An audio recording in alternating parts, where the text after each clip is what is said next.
वही डाउट है। चलिए हम पूछे फिर क्वेश्चन। पूछिए मैम। जीवन का श्योर। अनुपम का यूनिक स्टेज कौन सा स्टेज होता है? मैम जीवन का मैम बाल्यावस्था। चाइल्डहुड में। बाल्यावस्था, चाइल्डहुड, बाल्यावस्था। बाल्यावस्था Yes. का एज हम लोग का मैम 6 to 12 years. बाल्यावस्था का age 6 to 12 years. Yes ma'am. अच्छा,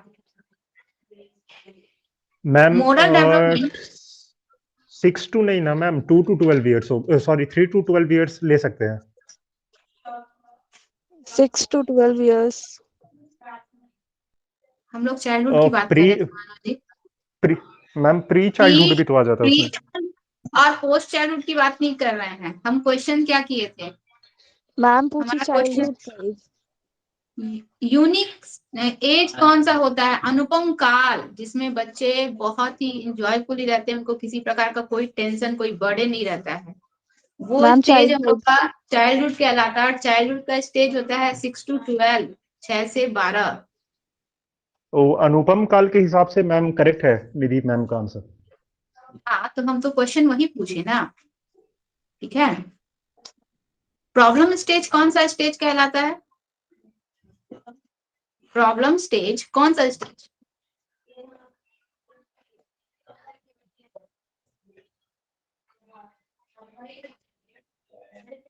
बताइए पूजा जी। प्रॉब्लम स्टेज समस्यात्मक जो अवस्था होती है बालक की, वो कौन सी अवस्था होती है? पूर्व बाल्यावस्था ma'am. Ma'am pre childhood. Pre childhood समस्यात्मक अवस्था यानी कि प्रॉब्लम स्टेज कहलाता है। क्यों कहलाता है? क्या रीजन है? Good evening ma'am.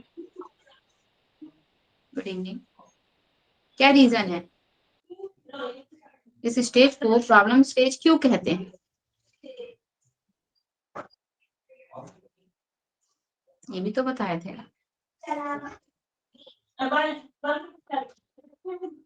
बच्चे शरारत ज्यादा करते हैं इस स्टेज में, बदमाशी ज्यादा करते हैं। ठीक है, कुछ मतलब अगर पेरेंट्स कुछ बोल रहे हैं करने के लिए तो जस्ट उसके ऑपोजिट करेंगे। पेरेंट्स की बात तो नहीं सुनेंगे। 2-4 भाई बहन है तो उनके बीच में शरारत ज्यादा होती है, तो इसकी वजह से इसको प्रॉब्लम स्टेज कहा जाता है। ठीक है, बच्चे इसमें प्रॉब्लम बहुत ज्यादा करते हैं, पेरेंट्स को बहुत ज्यादा परेशान करते हैं खेल कूद के द्वारा, बातों को ना मानकर, इसीलिए इसको प्रॉब्लम स्टेज कहा जाता है। चलिए, कितने लोग जुड़ गए? चलिए हम लोग आज ये वाला जो स्टेज है इसको कंटिन्यू करके खत्म करें। इसके बाद हम लोग पोस्ट चाइल्डहुड भी देख लेंगे आज। कल हम लोग लिखे थे समस्या अवस्था प्रॉब्लम स्टेज कहते हैं। इसके बाद पैराग्राफ चेंज कीजिए और पैराग्राफ चेंज करके लिखिएगा। आप लोग पैराग्राफ चेंज करके लिखिएगा। 3 से 6 वर्ष के बालक की आयु, 3 से 6 वर्ष के बालक की आयु नैतिक व्यवहार की आधारशिला मानी जाती है। 3 से 6 वर्ष के बालक की आयु नैतिक व्यवहार की आधारशिला मानी जाती है। नैतिक व्यवहार की आधारशिला मानी जाती है, इस लाइन को अंडरलाइन कर लीजिए। ठीक है, इस समय तक बालक यह नहीं जान पाता है कि इस समय तक बालक यह नहीं जान पाता है कि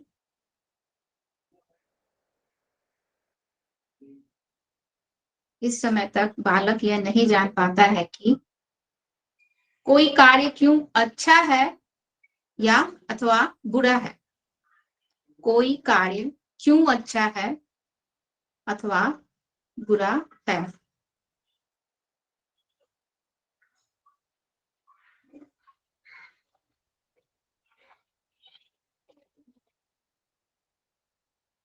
कोई कार्य क्यों अच्छा है अथवा बुरा है।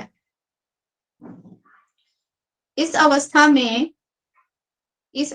में बालक इस अवस्था में बालक उचित अनुचित के कारण, इस अवस्था में बालक उचित अनुचित के कारण को नहीं समझ पाता है। इस अवस्था में बालक उचित अनुचित के कारण को नहीं समझ पाता है।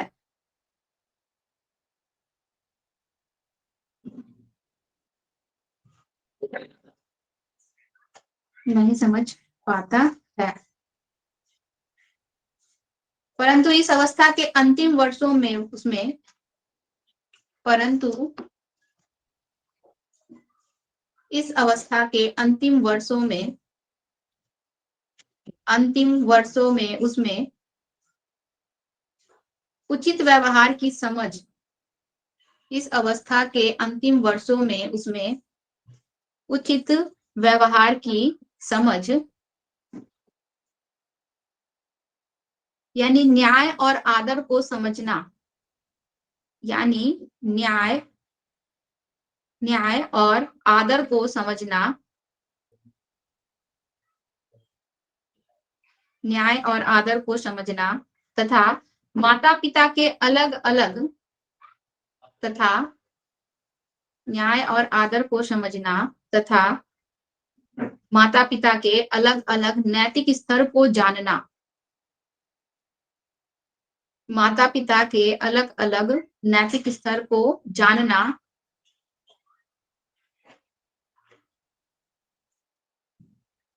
आदि नैतिक गुणों का समावेश आरंभ हो जाता है। आदि नैतिक गुणों का समावेश आरंभ हो जाता है।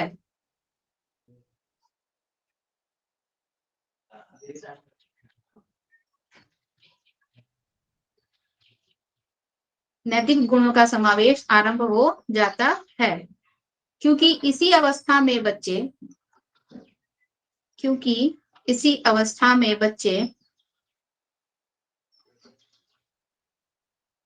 प्रारंभिक स्तर पर ही सही, क्योंकि इसी अवस्था में बच्चे प्रारंभिक स्तर पर ही सही, प्रारंभिक स्तर पर ही सही, परंतु बड़ों के साथ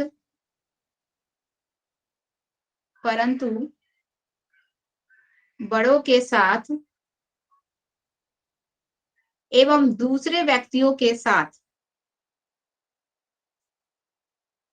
बड़ों के साथ एवं दूसरे व्यक्तियों के साथ या हम उम्र बालकों के साथ, या हम उम्र बालकों के साथ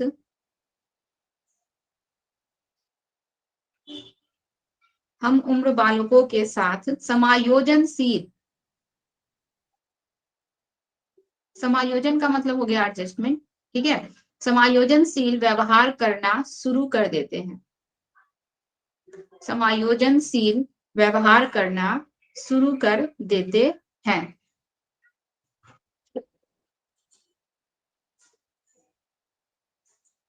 पैराग्राफ चेंज कीजिए, पैराग्राफ चेंज करके लिखिएगा। प्रारंभिक बाल्यावस्था में बालकों में, प्रारंभिक बाल्यावस्था यानी कि प्री चाइल्डहुड, ठीक है, बालकों में जीवन एवं मृत्यु का संप्रत्यय, जीवन एवं मृत्यु का संप्रत्यय, संप्रत्यय का मतलब हो गया कॉन्सेप्ट, जीवन एवं मृत्यु का संप्रत्यय कॉन्सेप्ट विकसित हो जाता है। जीवन एवं मृत्यु का संप्रत्यय विकसित हो जाता है।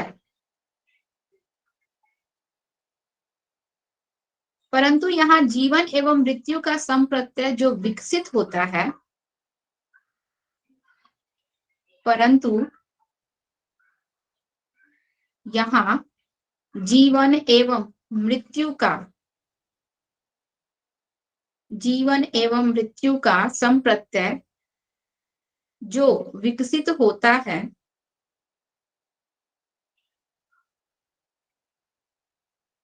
वह अस्पष्ट होता है, वह अस्पष्ट होता है, वह अस्पष्ट होता है। 4 से 5 साल के बाद इसमें 4 से 5 साल के बाद इसमें स्पष्टता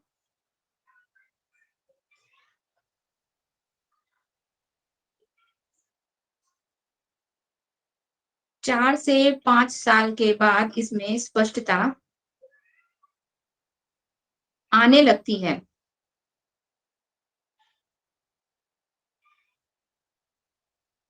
4 से 5 साल के बाद इसमें स्पष्टता आने लगती है।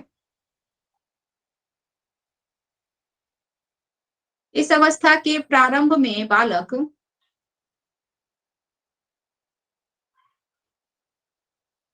स्पष्टता आने लगती है।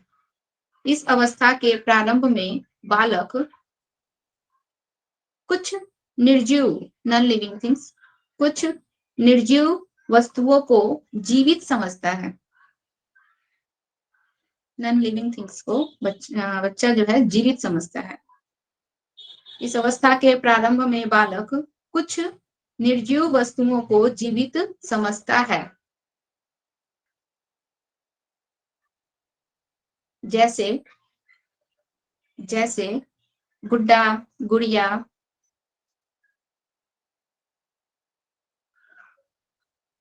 चलते हुए बादल, कॉमा देके लिखिएगा सबने, चलते हुए बादल, कॉमा चलती कार आदि, चलती कार आदि, आदि को वह जीवित समझता है, आदि को वह जीवित समझता है।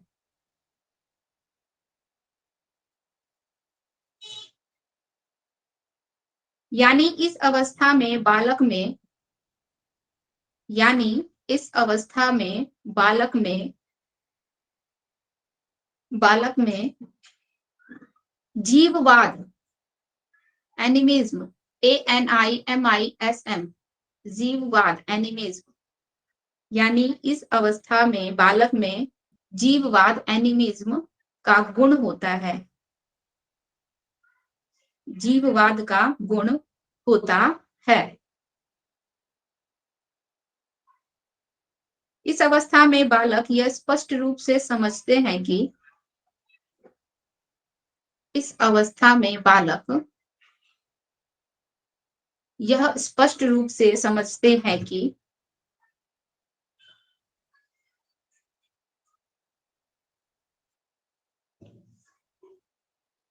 मृत्यु का मतलब किसी चीज का समाप्त हो जाना होता है। इस अवस्था में बालक यह स्पष्ट रूप से समझते हैं कि मृत्यु का मतलब किसी चीज का समाप्त हो जाना होता है। मृत्यु का मतलब किसी चीज का समाप्त हो जाना होता है। परंतु सही मायने में वे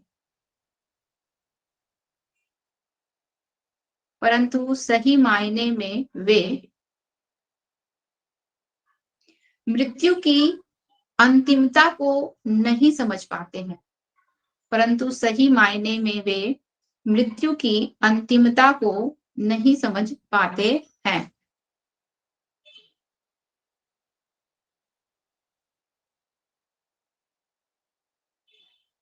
पैराग्राफ चेंज कीजिएगा, पैराग्राफ चेंज करके लिखिए। 4 साल की उम्र में बालकों में, 4 साल की उम्र में बालकों में छोटी दूरी का संप्रत्यय, कॉन्सेप्ट विकसित हो जाता है। 4 साल की उम्र में बालकों में छोटी दूरी का संप्रत्यय, कॉन्सेप्ट विकसित हो जाता है। परंतु लंबी दूरी का सही परंतु लंबी दूरी का सही सही प्रत्यक्षण, या फिर कॉन्सेप्ट ही लिख दीजिए, संप्रत्यय नहीं, लंबी दूरी का सही सही प्रत्यक्षण या फिर संप्रत्यय 6 साल के बाद ही होता है। लंबी दूरी का संप्रत्यय 6 साल के बाद ही होता है।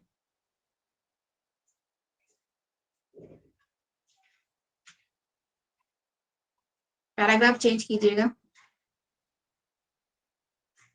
देखिए, इस अवस्था में बालक छोटी छोटी मेंटल एक्टिविटी, इस अवस्था में बालक छोटी छोटी मेंटल एक्टिविटीज जैसे जोड़, यानी कि प्लस माइनस इनटू डिवाइड, ठीक है, जोड़ घटाव गुणा भाग, प्लस माइनस, जोड़ घटाव गुणा भाग, प्लस माइनस इनटू और डिवाइड आदि करने लगता है। इस अवस्था के बालक छोटी छोटी मेंटल एक्टिविटीज जैसे कि जोड़ घटाव गुणा भाग आदि करने लगता है।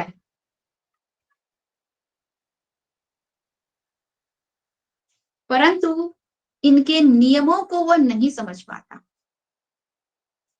परंतु इनके नियमों को वह नहीं समझ पाता है।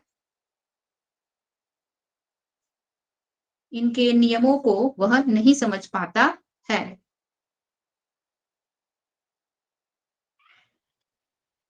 यानी यहाँ बालक का चिंतन, यानी कि थिंकिंग पावर जो है, यानी यहाँ बालक का चिंतन तर्क संगत, लॉजिक बेस्ड नहीं होता है। यानी यहाँ बालक का चिंतन, यानी यहाँ बालक का चिंतन तर्क संगत, लॉजिक बेस्ड नहीं होता है। पैराग्राफ चेंज कीजिएगा फिर से। लिखिए, इस अवस्था में बालक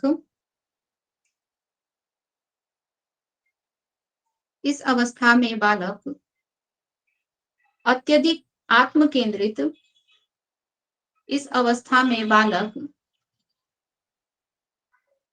अत्यधिक आत्म केंद्रित, अत्यधिक आत्म केंद्रित या अहम केंद्रित, सेल्फ सेंटर्ड, ब्रैकेट में लिख लीजिएगा English, self centred, CENTERED, self centred होते हैं। इस अवस्था में बालक अत्यधिक आत्म केंद्रित या अहम केंद्रित, सेल्फ सेंटर्ड होते हैं।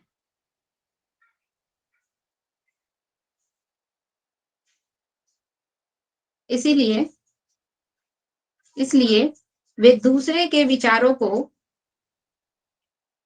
इसलिए वे दूसरों के विचारों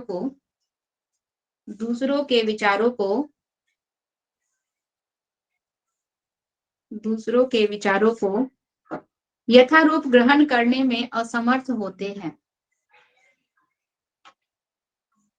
यथारूप ग्रहण करने में, यथारूप का मतलब ज्यों का त्यों, दूसरों के विचारों को, सोच को, थिंकिंग को बच्चे एक्सेप्ट नहीं कर पाते हैं।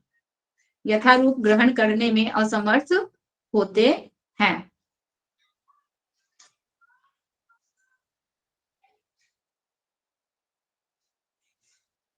हो गया? नेक्स्ट हेडिंग दीजिए। प्रारंभिक बाल्यावस्था में विकास, ब्रैकेट में लिख लीजिएगा अधिगम, लर्निंग। प्रारंभिक बाल्यावस्था में विकास, development in earlier pre childhood, प्रारंभिक बाल्यावस्था, pre childhood, development in pre childhood. अधिगम को इंग्लिश में कहेंगे लर्निंग, सीखना।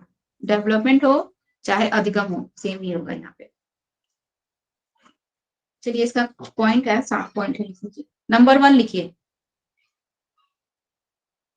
चलना सीखना। नंबर 1, चलना सीखना। मैम जरा एक बार हेडलाइन बोलिएगा। प्रारंभिक बाल्यावस्था में विकास, प्रारंभिक बाल्यावस्था में विकास, development in pre childhood, pre childhood.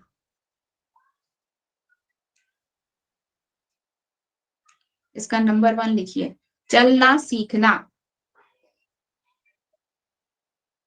Number 2 लिखिए, बातचीत करना सीखना। नंबर 2, बातचीत करना सीखना। नंबर 3, शारीरिक गंदगी को नियंत्रित करना सीखना। शारीरिक गंदगी को नियंत्रित करना सीखना। शारीरिक गंदगी को नियंत्रित करना सीखना। नंबर 4, ठोस पदार्थ खाना सीखना। ठोस पदार्थ खाना सीखना।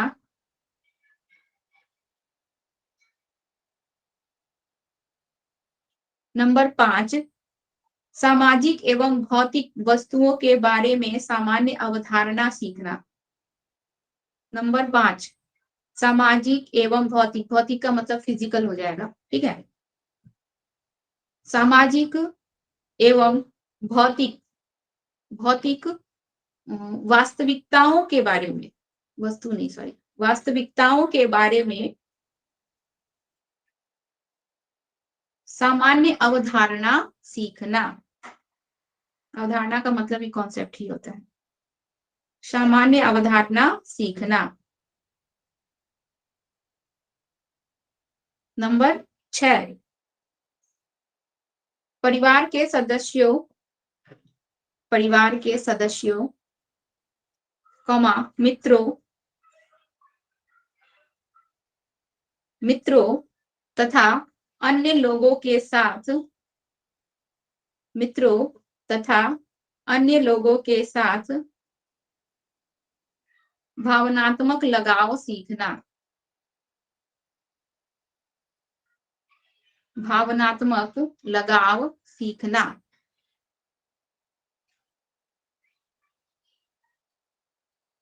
और नंबर 7, पढ़ने के लिए तैयार होना। नंबर 7, पढ़ने के लिए तैयार होना।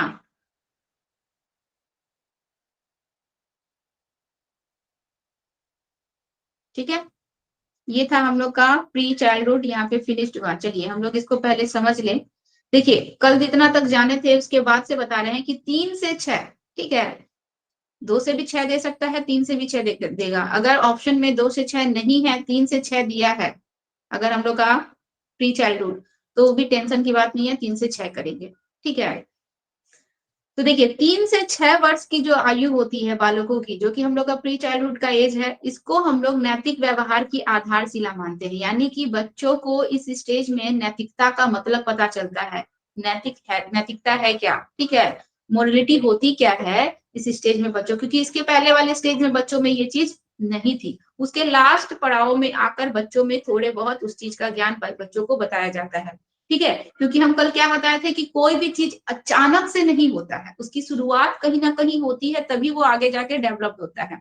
तो अचानक से बच्चों में सेकंड स्टेज में मोरलिटी तो आ नहीं जाएगी। उसकी शुरुआत क्या हो गई थी, हम लोग के फर्स्ट स्टेज के अंतिम पड़ाव में हो गई थी। इसके बाद नेक्स्ट स्टेज में देखिए, शुरुआत होना और विकास होना, इन दोनों में अंतर होता है। क्वेश्चन शुरुआत होने से भी पूछ सकता है, क्वेश्चन विकास होने से भी पूछ सकता है। अगर पूछेगा कि नैतिकता की शुरुआत कब होती है, तो शैशवावस्था का अंतिम हम लोग का स्टेज हो जाएगा। और नैतिकता का विकास कब होता है, तो वो हम लोग का कब होता है, प्री चाइल्डहुड में, ठीक है। तो दोनों में अंतर होता है, शुरुआत होना और डेवलपमेंट करना, दोनों में डिफरेंस होता है। तो ये हम लोग का क्या होता है, नैतिक व्यवहार की आधारशिला मानी जाती है। इसमें बच्चों में नैतिकता का, बच्चों को पाठ पढ़ाया जाता है, नैतिक चीजें सिखाई जाती है, मतलब इसमें बच्चों का विकास होना शुरू हो जाता है, ठीक है। तो क्या होता है, हम लोग इसमें देखें कि बालक जो होता है, बालक को नैतिकता का तो विकास इसमें शुरुआत होना शुरू हो गया, पिछले स्टेज से ही शुरू हो जाता है, लेकिन एकदम आते आते तुरंत डेवलप तो करेगा नहीं, वो तो धीरे धीरे करेगा। तो अच्छा बुरा, क्या अच्छा है क्या बुरा है, क्या सही है क्या गलत है, शुरुआती दौर में बच्चों को इनका ज्ञान नहीं होता है। ठीक है, चीजें बताई जाती हैं कि ऐसा नहीं करना चाहिए, ऐसे नहीं बोलना चाहिए, बड़ों को आप करके बोलना चाहिए। शुरुआती दौर में बच्चों को ये सब चीजें सिखाई जाती है, बताई जाती है, लेकिन अच्छे बुरे का ज्ञान बच्चों को शुरुआती दौर में क्या होता है, नहीं होता है। और इस अवस्था के अंतिम वर्षों में बच्चों में ये चीजें धीरे धीरे आने लगती है। बच्चा जैसे कि उसके अंतिम दौर में बच्चों में नैतिकता की भी शुरुआत हो गई थी, इसमें उसका जो इसको आधारशिला माना जाता है अब धीरे धीरे विकसित होने लगता है। इसी तरह से इस स्टेज के अंतिम पड़ाव में आते आते बच्चों में पूर्ण रूप से नैतिकता आ जाएगी। ठीक है, तो क्या होता है कि इसके अंतिम पड़ाव में आते आते तक बच्चों में नैतिकता का विकास होता है, अच्छे से हो जाता है। ठीक है, बच्चे को क्या बोला जा रहा है कि यहाँ पे अलग अलग नैतिक स्तर को जानना, बच्चों का नैतिक गुणों का समावेशन प्रारंभ कर देते हैं बच्चे इस स्टेज के अंतिम पड़ाव में। ठीक है, नैतिकता क्या होती है, किससे कैसे बिहेव करना चाहिए, अच्छा क्या है बुरा क्या है, इन सब का ज्ञान इस स्टेज के अंतिम पड़ाव में आते आते बच्चों को अच्छे से हो जाएगा। ठीक है, तो इसमें देखिए बोल क्या रहा है कि प्रारंभिक बाल्यावस्था में बच्चों में, ये हम लोग का अगला पैराग्राफ का है कि जीवन और मृत्यु का संप्रत्यय जो है ना वो विकसित हो जाता है। ठीक है, मतलब बच्चे को पता चल जाता है कि जीवन क्या है और मृत्यु क्या है, ये व्यक्ति जीवित है, यह व्यक्ति मर चुका है। तो जीवन और मृत्यु का संप्रत्यय बच्चों को पता चल जाता है, लेकिन जीवन और मृत्यु का संप्रत्यय बच्चों को इस स्टेज में जो मालूम होता है, जिसका कॉन्सेप्ट उनके मन में बना रहता है, वह पूरी तरह से क्लियर नहीं होता है, वो अस्पष्ट होता है। कैसे अस्पष्ट होता है, बच्चे इस स्टेज में जितनी भी चलती हुई वस्तुएं होती है, पंखा चल रहा है उनके अनुसार यह भी जीवित है, टीवी चल रहा है वह भी जीवित है, रिमोट कंट्रोल कार चल रहा है वह भी जीवित है, ठीक है, ट्रेन चल रही है वो भी जीवित है। तो जितनी भी चलती हुई चीजें होती हैं, जीवन और मृत्यु का संप्रत्यय तो बच्चों को इस स्टेज में पता चलता है कि जीवन क्या होता है, मृत्यु क्या होता है, लेकिन एकदम क्लियरली इन लोगों को ये चीज नहीं पता होता है कि वास्तव में जीवन क्या होता है और वास्तव में मृत्यु क्या होती है। ठीक है, जितनी भी चलती हुई चीजें होती है इस स्टेज में, बच्चे जितनी भी चलती हुई चीजों को देखते हैं, वो सारी की सारी चीजें उसके लिए क्या है, जीवित है, और वह चलना बंद कर दी। वह जैसे मान लीजिए उनका रिमोट कंट्रोल कार है, चल रहा है तो जीवित है, रिमोट कंट्रोल कार टूट गया, खत्म हो गया, नहीं चल रहा है, अब वो क्या हो गया, समाप्त हो गया, मर गया। उनके अनुसार ये है जीवन और मृत्यु। ठीक है, किसकी बात कर रहे हैं हम लोग, प्री चाइल्डहुड की बात कर रहे हैं। तो देखिए यहाँ पे क्या बोल रहा है कि यह जो संप्रत्यय होता है अस्पष्ट होता है, और 4 से 5 साल की अवस्था में इसमें धीरे धीरे थोड़ी थोड़ी स्पष्टता आने लगती है। ठीक है, धीरे धीरे उनमें थोड़ा सा क्लियर होने लगता है कि मतलब जो चलती हुई वस्तु होती है वह जो है हम लोग का जब ये टूट जाएगी चाहे खत्म हो जाएगी, तो वो उसका अंतिम पड़ाव नहीं होता है, चाहे वो उसका मृत्यु नहीं कहलाता है, या फिर जितनी भी निर्जीव वस्तुएं हैं वह जीवित चीजें नहीं होती है, वो हम लोग के लिविंग थिंग्स नहीं होते हैं। तो धीरे धीरे 4 से 5 सालों में, ये भी देखिए 4 से 5 साल का हम जिक्र कर रहे हैं, यानी कि अंतिम पड़ाव आ रहा है ना, 6 साल उसका लास्ट स्टेज है, तो 4 से 5 सालों में यानी कि अंतिम पड़ाव में आते आते उसका जो वास्तविक उसका जो ज्ञान है जीवन और मृत्यु का, बच्चों में ये धीरे धीरे क्लियर होने लगता है। देखिए इसमें क्या बोल रहा है कि बच्चा जो है इस स्टेज में बच्चों में जीववाद का गुण, यह जो वर्ड है हम लोग का जीववाद, ठीक है, एनिमाइज, ये जो गुण होता है हम लोग का, ये हम लोग कॉग्निटिव डेवलपमेंट में पढ़ेंगे, ये बहुत इंपॉर्टेंट टॉपिक है। जीववाद का गुण का मतलब होता है कि बच्चे जितनी भी चलती हुई चीजों को देखते हैं, ठीक है, वह सब उनके लिए क्या होती है, जीवित होती है, चाहे वो इलेक्ट्रिक से चल रहे हैं, चाहे वो रिमोट कंट्रोल कार हो, चाहे वो चलती हुई बादल हो, ठीक है, चाहे वो हम लोग के बसें हो, चाहे कार हो, चाहे साइकिल हो, जो भी चीजें हो, चाहे वो निर्जीव हो चाहे वो सजीव हो। ठीक है, इंसान भी मैम अगर कार्टून भी तो हो सकता है। कार्टून भी हो सकता है, हर एक चीजें मतलब चलती हुई जो भी चीजें हैं, चाहे वो जीवित व्यक्ति हो, चाहे वो हम लोग का कोई इलेक्ट्रॉनिक आइटम्स हो, चाहे वो हम लोग का कोई सामान हो, कुछ भी हो, जितनी भी चलती हुई चीजें हैं उन सबको बच्चा जीवित समझता है। जीववाद का मतलब यही होता है। ठीक है, उसके वास्तविकता को बच्चा इस स्टेज में नहीं जानता है कि वास्तविक में जीवन क्या है और वास्तविक में मृत्यु क्या है। हाँ, लेकिन अंतिम पड़ाव तक आते आते जब बच्चा 6 साल का होता है, यानी कि जब बच्चा इस स्टेज को क्रॉस करके अब नेक्स्ट स्टेज में जाएगा, तब बच्चों में इसका संप्रत्यय जो है, इसका कॉन्सेप्ट जो है क्लियर हो जाता है कि वास्तव में जीवन क्या है और वास्तव में मृत्यु क्या है। ठीक है, तो मृत्यु की अंतिमता को बच्चा इस स्टेज में नहीं समझ पाता है। और एक चीज इसमें और क्या गुण आता है कि इस स्टेज में बच्चों में जो है छोटी दूरी का संप्रत्यय क्लियर होता है। ठीक है, छोटी दूरी मतलब अगर शॉर्ट डिस्टेंस है तो बच्चा अगर बॉल फेंकेगा, देखिएगा छोटे इस स्टेज के बच्चों को बॉल, अगर आप बॉल से खेल रहे हैं, क्रिकेट खेल रहे हैं या बॉल फेंक कर खेल रहे हैं, तो बच्चों के बीच में डिस्टेंस कम होता है। अगर पेरेंट्स भी उसके साथ खेल रहे हैं तो उनके बीच का डिस्टेंस कम होता है। क्यों कम होता है? क्योंकि इस स्टेज में बच्चों को ना बड़ी दूरी, लंबी दूरी का डिस्टेंस नहीं, वो आंख ही नहीं पाते हैं कि कितना दूर से हमको किस स्पीड से फेंका जा रहा है और हम बॉल को कैसे कैच करेंगे। इसीलिए उन लोगों को कम डिस्टेंस से क्या किया जाता है, गेंद फेंका जाता है, या फिर बच्चे उस चीज को पकड़ पाते हैं, उसके डिस्टेंस को वो समझ पाते हैं, किस स्पीड से आ रहा है, उसको कैसे पकड़ना है, कैच करना है। तो इस स्टेज में क्या होता है, छोटी दूरी का बच्चों का संप्रत्यय विकसित होता है। लंबी दूरी का संप्रत्यय कब विकसित होगा? जब बच्चे जो है 6 साल की अवस्था में आ जाएंगे, यानी कि 6 साल के अंतिम पड़ाव तक आते आते बच्चों में लंबी दूरी का भी संप्रत्यय विकसित हो जाता है। ठीक है, तो प्री चाइल्डहुड में बच्चों में शॉर्ट डिस्टेंस का हम लोग का कॉन्सेप्ट क्लियर रहता है। इसके अंतिम पड़ाव में आते आते उनमें लॉन्ग डिस्टेंस का कॉन्सेप्ट क्लियर हो जाएगा। इसके साथ एक और चीज, इस अवस्था में बच्चों में ना देखिए जोड़ घटाव गुणा उनको छोटे छोटे 2+2, ठीक है, या फिर 4+3, या फिर हम लोग का 4-2, अगर छोटा छोटा ऐसे सम्स दिया जाए, डिवाइड है, इनटू है, हम लोग का चाहे हम लोग का ऐड है, सब्ट्रैक्शन है, ऐसे सम्स दिया जाए तो बच्चे कर लेते। ठीक है, बच्चों को जोड़ घटाव गुणा भाग ये सब दिया जाए तो बच्चे कर लेते हैं सिंपली, लेकिन इसके पीछे छिपे नियमों को बच्चे नहीं जानते हैं कि इसका क्या फार्मूला, ये किस नियम से बने हैं। ठीक है, तो बच्चे जो है केवल सिंपली उस चीज को दिया जाए तो कर लेंगे, लेकिन वो किस नियम से बना है, किस रूल रेगुलेशन से बना है, इन सब चीजों को जानने की क्षमता, जानने की कैपेसिटी बच्चों में इस स्टेज में नहीं होती है। यानी कि अगर बच्चों को आप बोलेंगे ना कि 2 और 5+3 8 होता है, ठीक है, तो हम लोग का 8-3 क्या होगा, उसको जस्ट ऑपोजिट कर देंगे, उल्टा कर देंगे, तो बच्चे नहीं समझ पाएंगे। आप बताएंगे जैसे कि फॉर एग्जांपल हम आप लोग को दे रहे हैं कि गीता रमेश की बहन है। अगर बच्चे को हम ऐसे बोलते हैं कि गीता रमेश की बहन है, तो रमेश जो है वो गीता का क्या लगता है, जस्ट उसको ऑपोजिट कर देंगे, पलट देंगे, उल्टा कर देंगे, सीधा सीधा बताएंगे तो बच्चे उस चीज को समझ पाएंगे, लेकिन उनमें पलटावी गुण नहीं होता है। ठीक है, उसको जस्ट आप उल्टा करके हमसे पूछिएगा तो बच्चे उस चीज को नहीं बता पाएंगे। ठीक है, तो जोड़ घटाव गुणा भाग सिंपली ये सब करने के लिए दिया जाए तो बता देंगे, लेकिन इसके पीछे छिपे नियम क्या है, ठीक है, या फिर जस्ट इसको आप उल्टा करके बच्चों से पूछे तो इस स्टेज में बच्चों में ये कैपेसिटी नहीं होती है, वो उस चीज को नहीं बता पाते हैं। ठीक है, तो जोड़ घटाव गुणा भाग के नियमों को करने तो उनको आता है, लेकिन इसके पीछे छिपे नियमों को बच्चे नहीं समझ पाते हैं, क्योंकि बालकों का इस समय जो हम लोग का सोचने समझने की जो क्षमता होती है वो लॉजिक बेस्ड नहीं होती है, लॉजिकल नहीं होती, वो लॉजिक नहीं लगा पाते हैं, किसी प्रकार का तर्क नहीं कर पाएंगे, आपको लॉजिक नहीं दे पाएंगे कि अगर ऐसा हुआ तो क्यों हुआ और कैसे हुआ। ठीक है, हमारे पास 4 आम है और तुम्हारे पास 3 आम है, दोनों आम को मिलाकर हमने क्या बना दिया, टोटल हम लोग के पास 7 आम हो गए। ठीक है, सिंपली अगर इसको हम बताएंगे कि मेरे पास 4 आम है, तुम्हारे पास 3 आम है, और 4 3 और दोनों मिलाकर हम सब तुमको दे दिए तो हमारे पास टोटल 7 आम हो गए।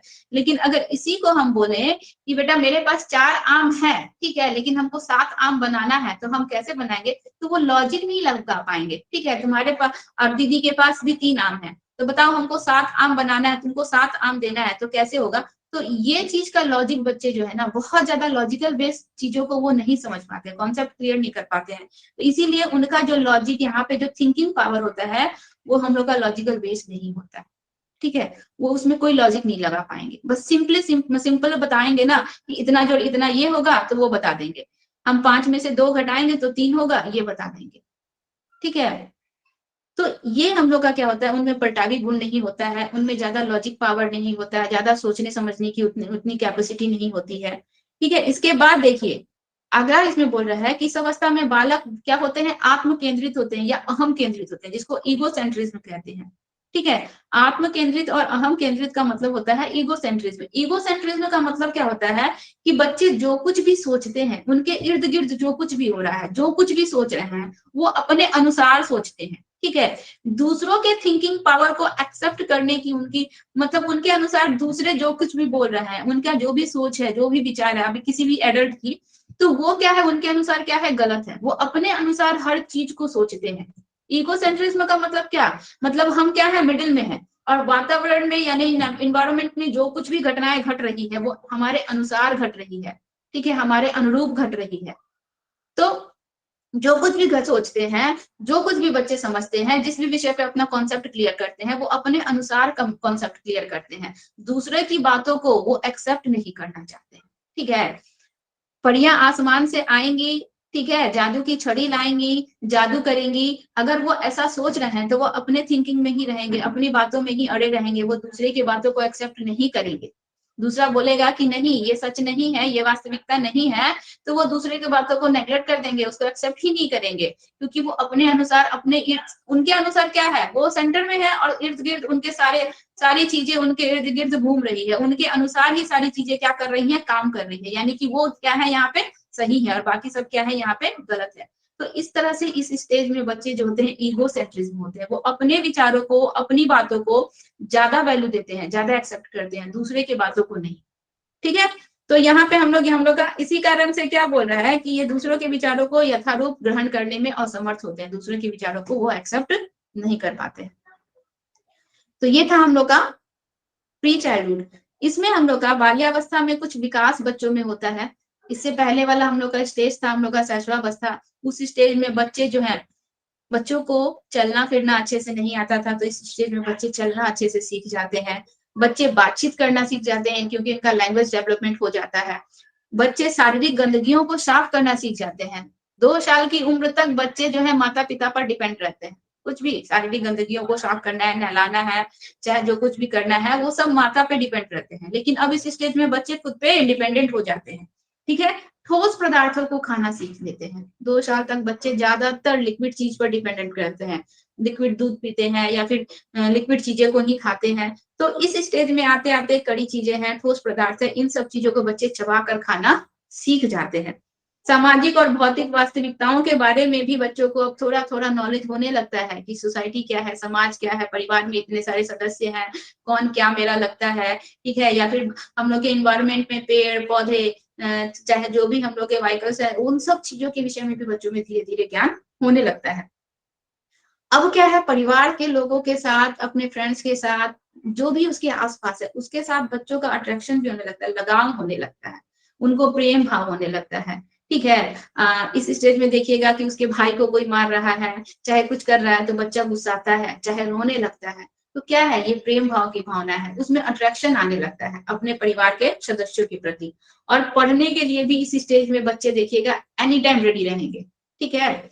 ये हम लोग का क्या है, स्कूल जाने से पहले की अवस्था है, अभी बच्चे स्कूल जा नहीं रहे हैं, लेकिन इस स्टेज में बच्चों में पढ़ने की भी बहुत ज्यादा जिज्ञासा रहती है। पढ़ने के लिए भी बच्चे क्या है, भाई बहन पढ़ने बैठे हैं, बच्चा भी क्या करेगा, अपना बुक्स वुक्स लेके पढ़ने के लिए बैठ जाएगा, रेडी हो जाएगा, ठीक है। तो ये था हम लोग का प्री चाइल्डहुड। एक बार स्टार्टिंग से बता, आप लोग बताइए, हम नहीं बताएंगे, कि प्री चाइल्डहुड में कौन कौन से हम लोग देखे थे, गुण देखे बच्चों में, क्या क्या गुण आए थे, चलिए बताइए तो, कोई एक जान जिनको सब याद है। कल से आज तक में हम लोग का प्री चाइल्डहुड खत्म हुआ है। चलिए गीता जी बताइए।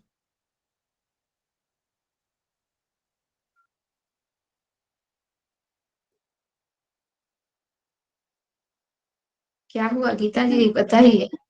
वो मैम थोड़ा एक्सप्लेन करने में थोड़ा सा दिक्कत होता है। कुछ नहीं, आपको जैसे आता है वैसे बताइए ना, आपको जितना याद है उतना ही बताइए।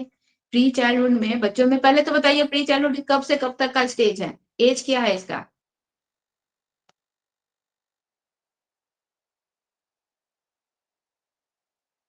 एज क्या है। आज अजय जी नहीं जुड़े हैं,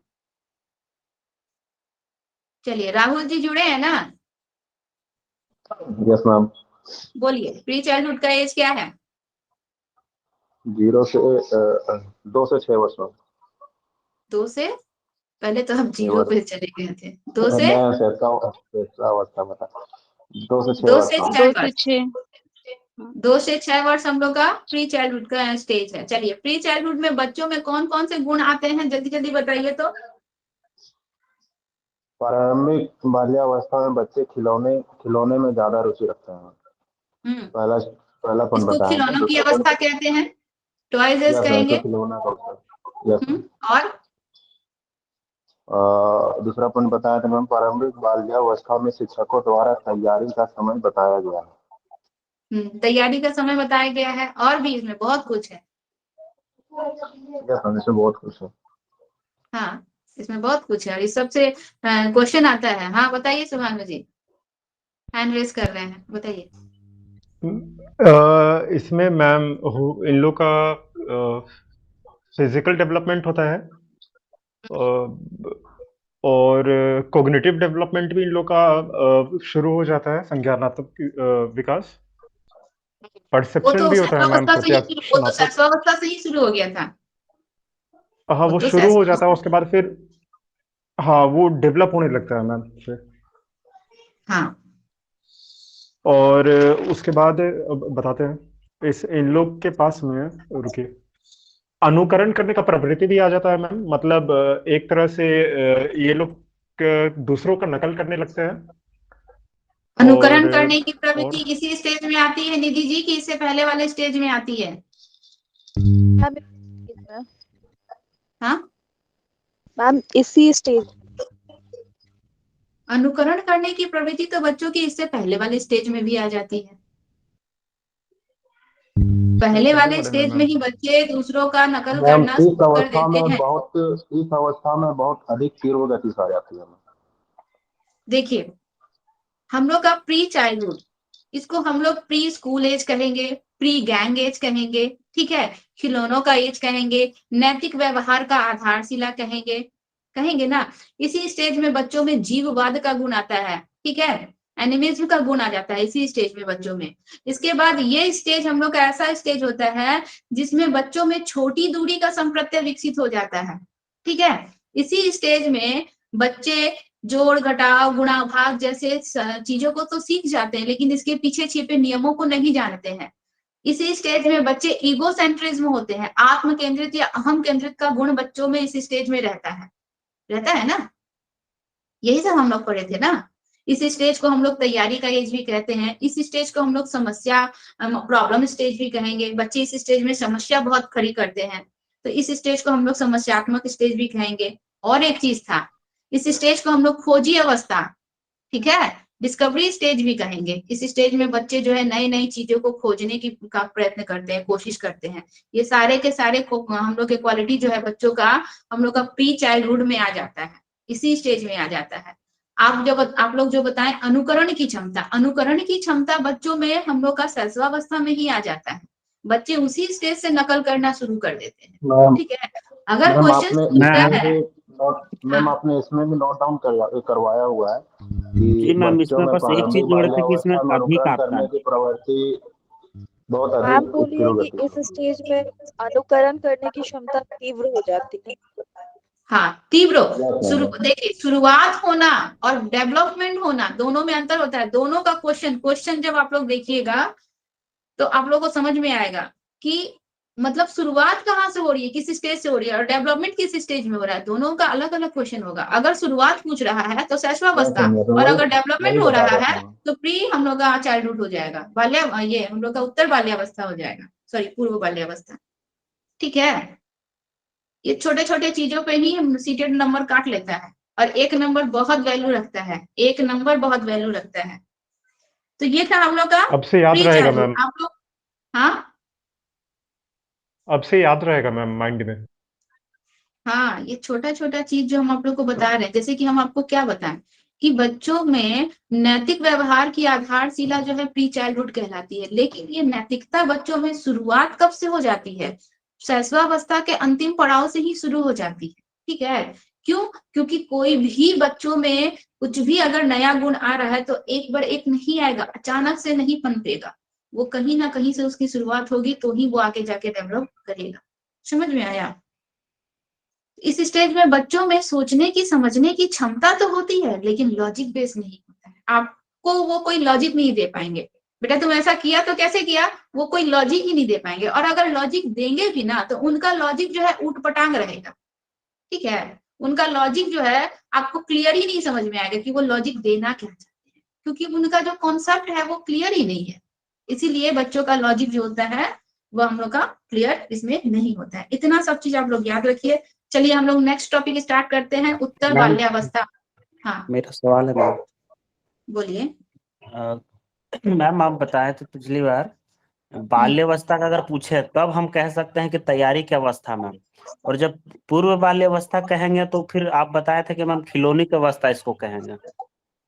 हाँ तो तैयारी की अवस्था बाल्यावस्था नहीं कहलाएगी, ठीक है। किसमें जोड़ेंगे बाल्यावस्था मैम को हम इसको? लोग तैयारी की अवस्था नहीं करेंगे। बाल्यावस्था से एक ही क्वेश्चन आएगा, एक या दो क्वेश्चन आता है। बाल्यावस्था का एज क्या है हम लोग का, तो 6 से 12 वर्ष। बाल्यावस्था जीवन का अनुपम काल किसको कहते हैं, तो बाल्यावस्था। तैयारी का एज तो हम लोग का यही पूर्व बाल्यावस्था ही होता है। ठीक है मैम। खिलौनों का अवस्था भी हम लोग का पूर्व बाल्यावस्था होता है। हम बताए होंगे यही, आपका दिमाग से निकल गया होगा, भूल गए होंगे, कोई बात नहीं। चलिए, क्योंकि यही चीज आप लोग को भी उस समय भी बताए थे, कुछ अलग नहीं है, वही नोट्स है। मैम टोटल इसमें कितना पॉइंट है मैम, कितना पेज छोड़ रहा हूँ, थोड़ा लेट से ज्वाइन हुआ था।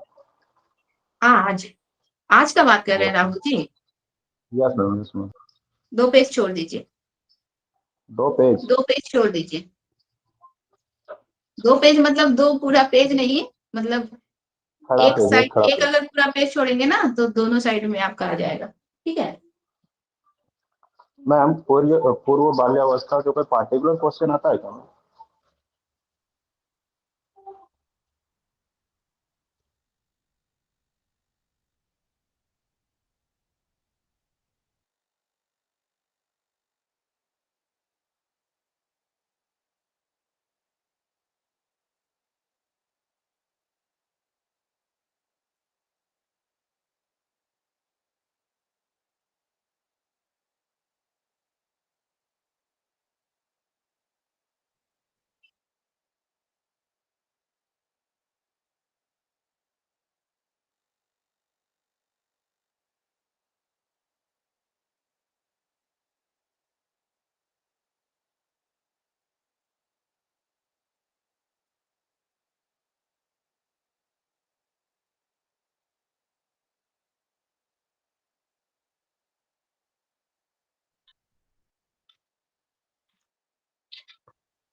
हम्म,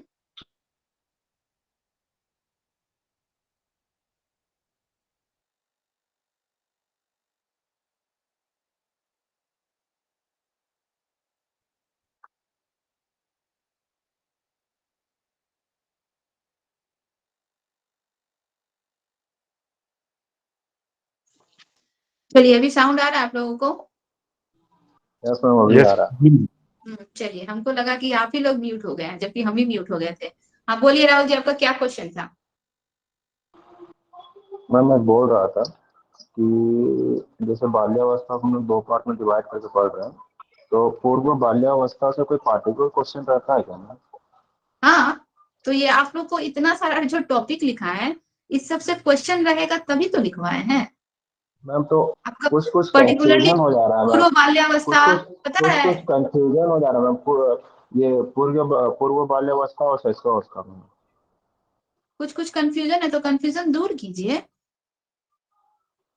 कंफ्यूजन को अंदर में मत रखिए, कंफ्यूजन दूर कीजिए। अभी तो आप लोग एक ही टॉपिक पढ़ रहे हैं, जब टॉपिक पे टॉपिक आएगा ना तो सारा खिचड़ी बनता जाएगा, फिर आप लोग सबको एक में मिक्स करते जाएंगे। इसीलिए बोल रहे हैं कि अभी जो कॉन्सेप्ट है क्लियर करते जाइए, ठीक है। जो भी कॉन्सेप्ट है अभी क्लियर करते जाइए। अगर जो भी डाउट है उसको पूछ लीजिए, ओके मैम। ठीक है। चलिए, अभी कुछ पूछना है? जो भी आपको डाउट है, ठीक है, जो भी क्वेश्चन है, आप कल अपना प्रिपरेशन करके आइएगा, सारा क्वेश्चन लिख कर लाइएगा। हम स्टार्टिंग में 10 मिनट 5 मिनट पहले जुड़ जाते हैं, आप जुड़ जाइए और जो भी क्वेश्चन है हमसे पूछ लीजिए, आपका जो भी डाउट, ठीक है। Okay ma'am. ओके चलिए मैम। चलिए, नेक्स्ट टॉपिक उत्तर बाल्यावस्था लिख लिया आप लोग, लेटर और पोस्ट चाइल्डहुड। इसको चलिए डील कीजिए, लिखिए। उत्तर बाल्यावस्था यानी कि पोस्ट चाइल्डहुड 6 वर्ष से 12 वर्ष की उम्र तक होता है। 6 वर्ष से 12 वर्ष की उम्र तक होता है। इसमें 7 से लगभग 11 वर्ष के बीच का समय, इसमें 7 से लगभग 11 वर्ष के बीच का समय,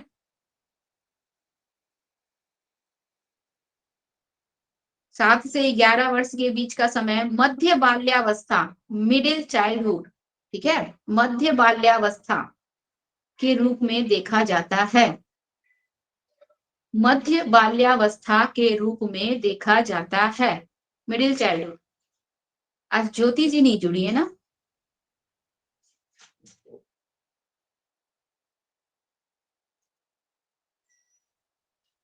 चलिए इस लाइन को अंडरलाइन कीजिएगा आप लोग, हाईलाइट से, हाइलाइटर से इसको अंडरलाइन कीजिएगा। जो जो इंपॉर्टेंट लाइन है ना उसको हाइलाइटर से अंडरलाइन कर लीजिए ताकि वो सब चीज फोकस में रहे, दिखे आप लोगों की ये इंपॉर्टेंट लाइन है, यहाँ से क्वेश्चन अराइज होगा। ठीक है, तो 7 से 11 वर्ष, देखिए हम लोग चाइल्डहुड को 2 भागों में बांटे, pre childhood and post childhood. इसमें से बीच में कभी कभी क्वेश्चन आ जाता है कि मिडिल चाइल्डहुड क्या है, ठीक है, मध्य बाल्यावस्था से भी क्वेश्चन आ जाता है। और इसमें बहुत ज्यादा क्वेश्चन नहीं आता है मध्य बाल्यावस्था से। क्वेश्चन क्या आएगा कि मध्य बाल्यावस्था का एज क्या है, मिडिल चाइल्डहुड का एज क्या है, ठीक है। तो 7 से 11 वर्ष के एज को हम लोग मिडिल चाइल्डहुड का एज मानते हैं, इसको अंडरलाइन कर लीजिएगा। आगे लिखिए, यह वह अवस्था होती है, यह वह अवस्था होती है जहां बालक तथा बालिकाएं, जहां बालक तथा बालिकाएं औपचारिक स्कूल जाना प्रारंभ कर देते हैं। यह वह अवस्था होती है जहां बालक तथा बालिकाएं औपचारिक स्कूल जाना प्रारंभ कर देती हैं। औपचारिक यानी कि फॉर्मल स्कूल, ठीक है। शिक्षकों ने इस अवस्था को प्रारंभिक स्कूली अवस्था, शिक्षकों ने इस अवस्था को प्रारंभिक स्कूली अवस्था, एलिमेंट्री स्कूल स्टेज कहा है। प्रारंभिक स्कूली अवस्था, एलिमेंट्री स्कूल स्टेज कहा है, ठीक है। किसको एलिमेंट्री स्कूल स्टेज कहते हैं लोग? पोस्ट चाइल्डहुड को हम लोग एलिमेंट्री स्कूल स्टेज कहते हैं, क्योंकि इस स्टेज में बच्चे जो है अब फॉर्मल स्कूल में जाना शुरू कर देते हैं, ठीक है। चलिए पैराग्राफ चेंज करके दिखिएगा। मनोवैज्ञानिकों ने इस अवस्था को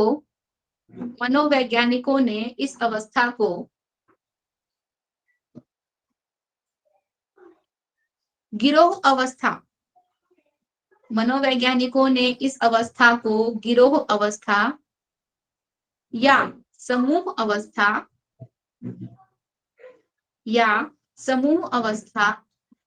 या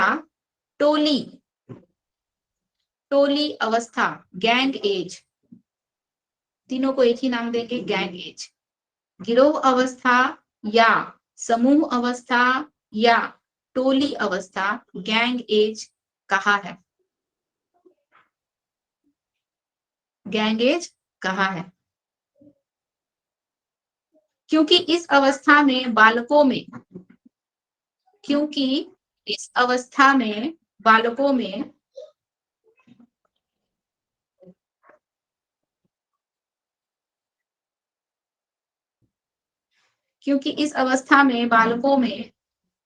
अपने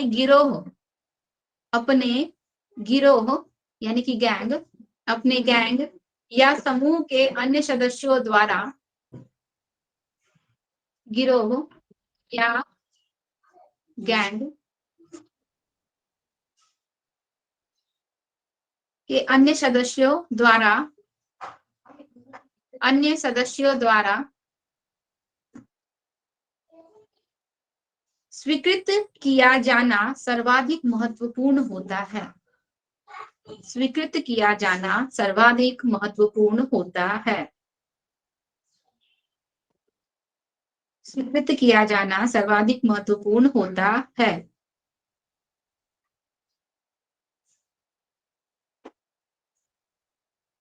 आगे लिखिए। इस अवस्था में बालक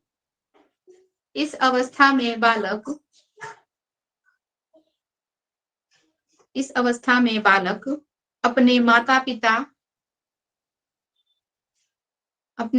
माता पिता, अन्य लोगों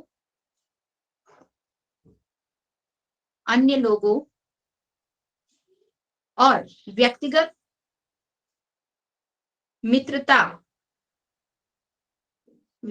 मित्रता से ज्यादा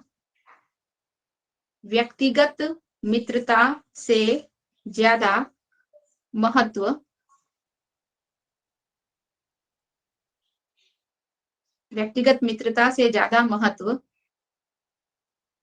अपने समूह के सदस्यों को देते हैं। अपने समूह के सदस्यों को देते हैं।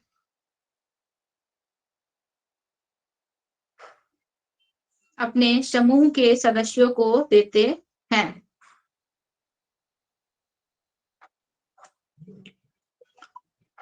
आगे लिखिए। कभी कभी वे समूह के बहकावे में आकर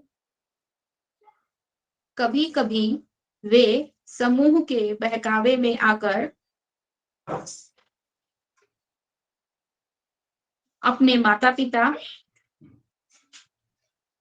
अपने से बड़ों तथा अपने शिक्षकों के साथ विद्रोह कर बैठते हैं। अपने से बड़ों तथा अपने शिक्षकों के साथ विद्रोह कर बैठते हैं।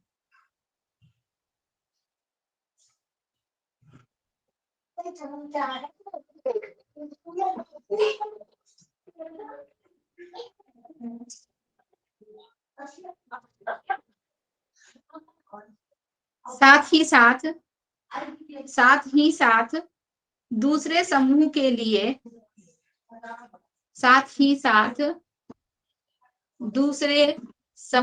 लिए यह समूह से बाहर के बालकों के लिए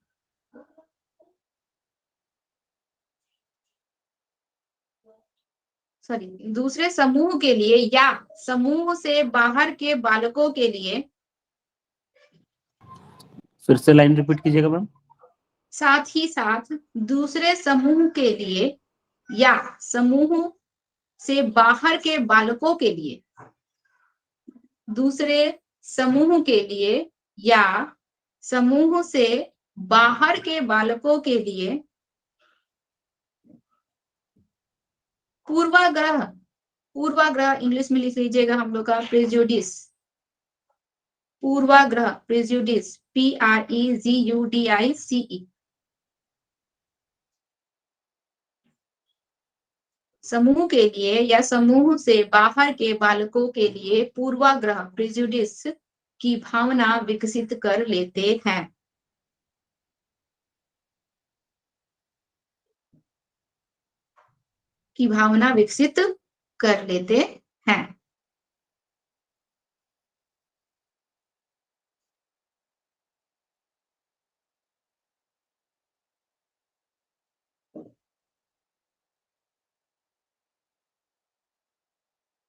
आगे लिखिए। इस अवस्था में भी बालकों में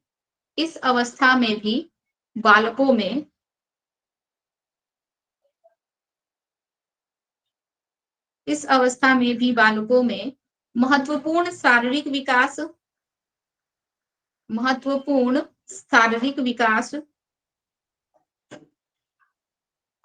भाषा विकास,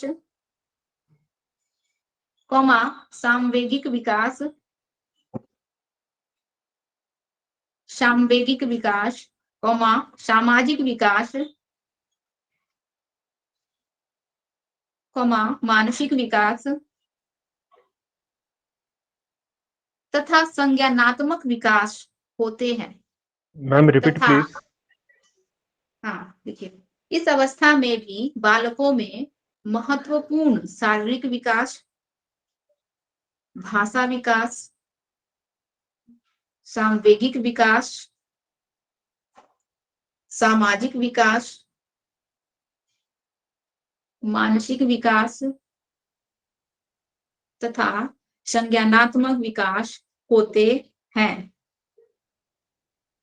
तथा संज्ञानात्मक विकास होते हैं।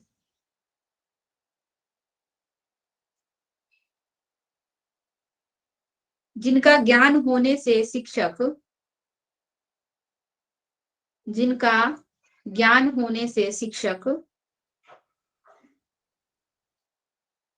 आसानी से जिनका ज्ञान होने से शिक्षक आसानी से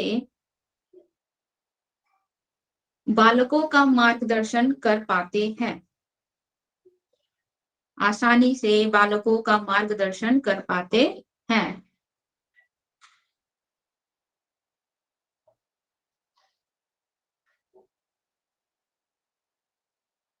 अगला हेडिंग दीजिए, नेक्स्ट हेडिंग दीजिए, बाल्यावस्था की प्रमुख विशेषताएं, इंपॉर्टेंस ऑफ पोस्ट चाइल्डहुड।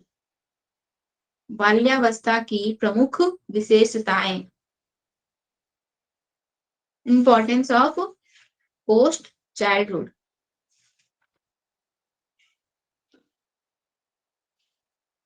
चलिए, अच्छा एक चीज पूछ रहे हैं, अगर हम इसका पीडीएफ भेजें तो आप लोग कॉपी में नोट कीजिएगा या नहीं?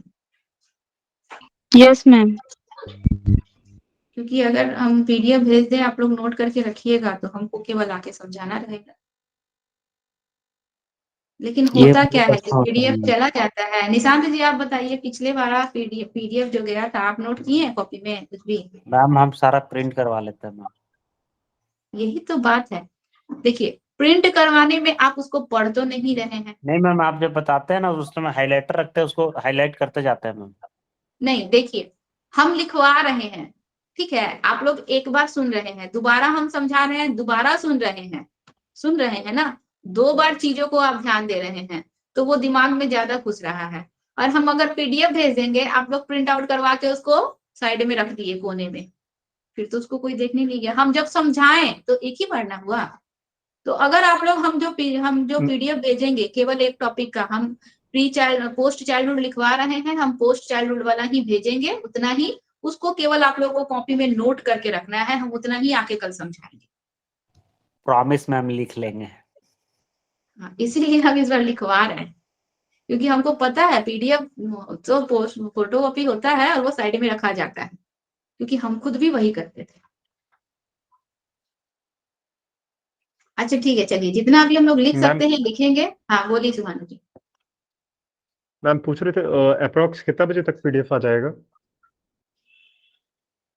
अब तो हम हाँ घर जाएंगे, इसको लिखेंगे, भेजेंगे सर को, तब सर आप लोग को मेल मैम करेंगे। मतलब ओके, मतलब पूरा टॉपिक रहेगा ना मैम एक ही बार में? नहीं नहीं, ये जो हम पोस्ट चाइल्डहुड आप लोग को लिखवा रहे हैं ना, बस इतना ही, इसी का हम भेजेंगे।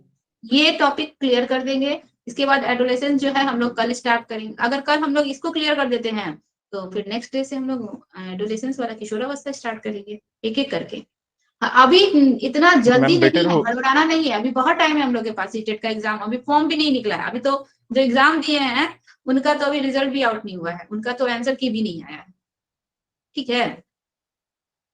और आप लोग का एग्जाम से पहले हम पूरा प्रिपरेशन करवा देंगे, बस आप लोग को कंटिन्यू जोड़ना है। और आप लोग ईवीएस का बुक ले लिए? कितने लोग लिए?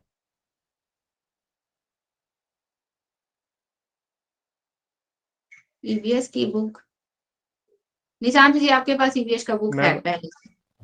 जी मैम, सबको कह दीजिए ना, पुराने स्कूल में खोजने से मिल जाता है मैम, लेकिन गोदाम में खोजना पड़ेगा सबका।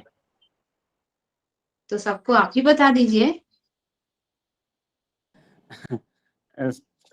अगर कोई किन्हीं का जान पहचान अगर होगा ना स्कूल विद्यालय में किन्हीं का 1 to 5 में, तो वहाँ का जो गोदाम होता है ना जहाँ बुक्स वगैरह रखते हैं, वहां पे मिल जाएगा वो ढूंढने से, क्योंकि अभी का सिलेबस चेंज हो गया, हमारा पर्यावरण अभी आ गया है, लेकिन आसपास का बुक आपको खोजना पड़ेगा।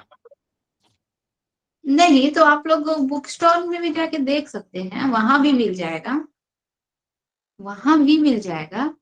बोलिएगा कि स्कूल हमको से मिल सका एनसीईआर, मैम तो हो जाएगा फिर। और देखिएगा ना जहाँ पे पुराने बुक्स मिलते हैं ना, सेकेंड हैंड बुक्स, हम लोग को क्या करना है, पढ़ना ही ना है। अच्छा कंडीशन में रहता है, खराब नहीं रहता है। वहां पे जाके पूछिएगा कि एनसीईआरटी का, ईवीएस का आसपास का बुक है या नहीं। सबको बोल रहा है, आप लोग सभी को ही, यहाँ पे जितने लोग जुड़े हुए हैं, निधि जी, गीता जी, अर्चना जी, सबको बोल रहा है कि जो पुराना बुक स्टॉल होता है जहाँ पे पुराने बुक्स मिलते हैं, वहां पे भी जाके पूछिए कि एनसीईआरटी का आसपास का ईवीएस का बुक चाहिए, 3, 4 और 5 का। ठीक है, हाँ बोलिए राहुल जी। मैम गोला में देखे हुए थे, 2-4 दुकान में गए हुए थे स्टॉल में, बट गोला में अवेलेबल नहीं है मैम। 3, 4, 5 का आसपास एनसीआर पे। हम्म, बोले हुए हैं। यस। हाँ तो जितना जल्दी हो सके बुक ले लीजिए, क्योंकि क्या है अभी जैसे ये एक टॉपिक कंप्लीट हो जाएगा हम लोग का, ज्यादा से ज्यादा और 3 से 4 दिन लगेगा, ये हम लोग का टॉपिक कंप्लीट हो जाएगा। तो ये टॉपिक कंप्लीट हो जाता तो हम लोग ईवीएस का कुछ पढ़ लेते, क्योंकि वो जो टॉपिक है ना वो थोड़ा इंटरेस्टिंग है, बीच बीच में टॉपिक चेंज होना भी बहुत जरूरी है, तो उसको ले लेने से अच्छा रहेगा।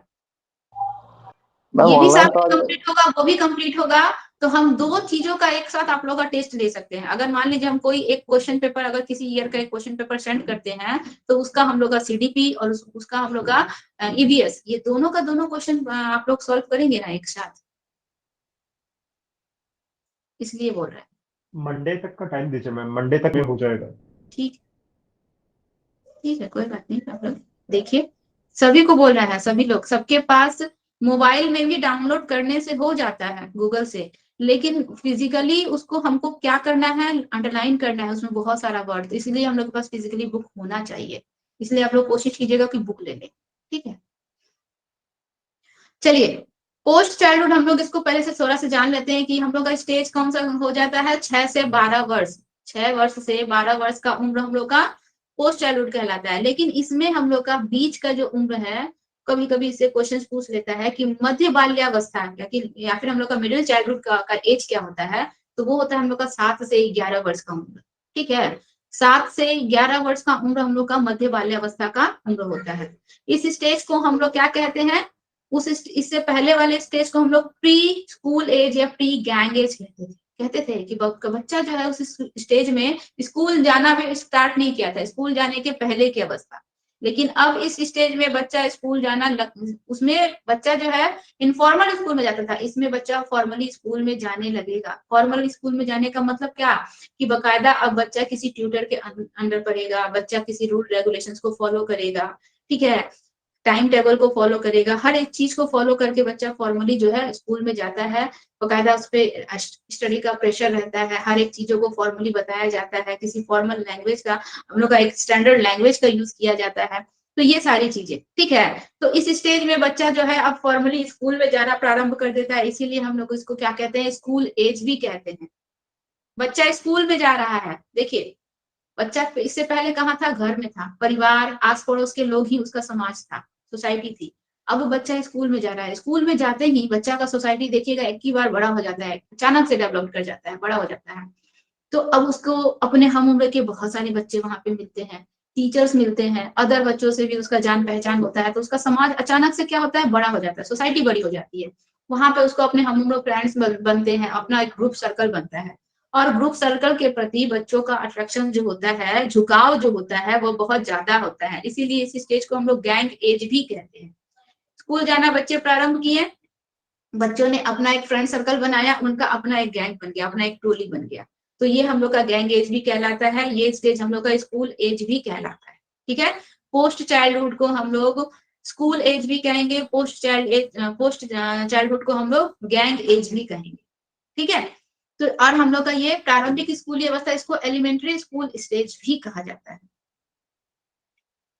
क्योंकि बच्चा शुरुआत ये बच्चे का फर्स्ट है, स्कूल जाने का पहला हम लोग का अवस्था कहलाता है, इसीलिए हम लोग इसको प्रारंभिक स्कूली अवस्था कहते हैं।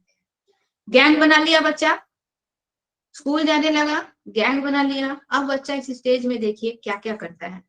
गैंग बना लिया ना, अब अपने गैंग के प्रति, अपने दोस्तों के प्रति, ठीक है, अपने संगी साथी मित्रों के प्रति इसका लगाव इतना ज्यादा हो जाता है कि उनके बातों को ये फर्स्ट प्रेफरेंस देता है।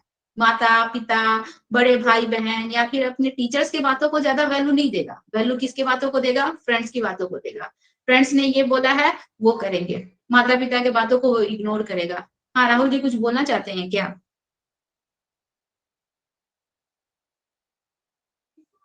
No ma'am. अच्छा, तो गिरोह बनाने के बाद बच्चा जो है किसको वैल्यू ज्यादा देता है? अपने दोस्तों को, ठीक है, दोस्तों के प्रति, दोस्तों को ज्यादा महत्व देगा, ज्यादा इंपॉर्टेंस देगा। माता पिता के बातों को कम वैल्यू देगा, टीचर्स के बातों को कम वैल्यू देगा, अपने किसी घर के बड़े बुजुर्गों के बातों को कम वैल्यू देगा, फ्रेंड्स के बातों को ज्यादा वैल्यू देगा। फ्रेंड्स जो बोलेंगे वो करेगा। फ्रेंड्स बोलेंगे कि हम लोग को पिकनिक करने जाना है तो इतना इतना पैसा का कलेक्शन चाहिए, अब फ्रेंड्स बोल दिया तो हमको कलेक्शंस करना ही है, ठीक है। इस स्टेज में देखिए हम लोग और आगे पढ़ेंगे, इसका इंपॉर्टेंस पढ़ेंगे। इस स्टेज में पता है बच्चों में होता क्या है कि फ्रेंड सर्कल के बीच बच्चे जो है ना अपना एक जो है एक विशेष प्लेस बनाना चाहते हैं, ठीक है। ग्रुप में जो भी उनका फ्रेंड सर्कल है, फ्रेंड सर्कल का जो भी ग्रुप है, उस ग्रुप में अपना एक विशेष प्लेस बनाना चाहता है, अपना एक विशेष ओहदा बनाना चाहते हैं। वो चाहते हैं कि सबका जो ध्यान जो है उनकी तरफ आकर्षित हो, सब उनकी तरफ देखे कि अरे वाह तुम्हारे पास कितना सुंदर पेन है, मतलब उनकी जो भी चीजें हैं, उनके पास जो कुछ भी है, तुम्हारी मम्मी टिफिन कितना अच्छा बनाई, अरे वाह तुम्हारा बैग तो बड़ा सुंदर है, तुम्हारे शूज तो बहुत अच्छे हैं। मतलब अपनी चीजों के प्रति अट्रैक्शन बच्चा ज्यादा खोजता है। वो क्या चाहता है कि उस ग्रुप में उसको ज्यादा अट्रैक्शन मिले, उसको ज्यादा लोग जो है फोकस करें, ठीक है।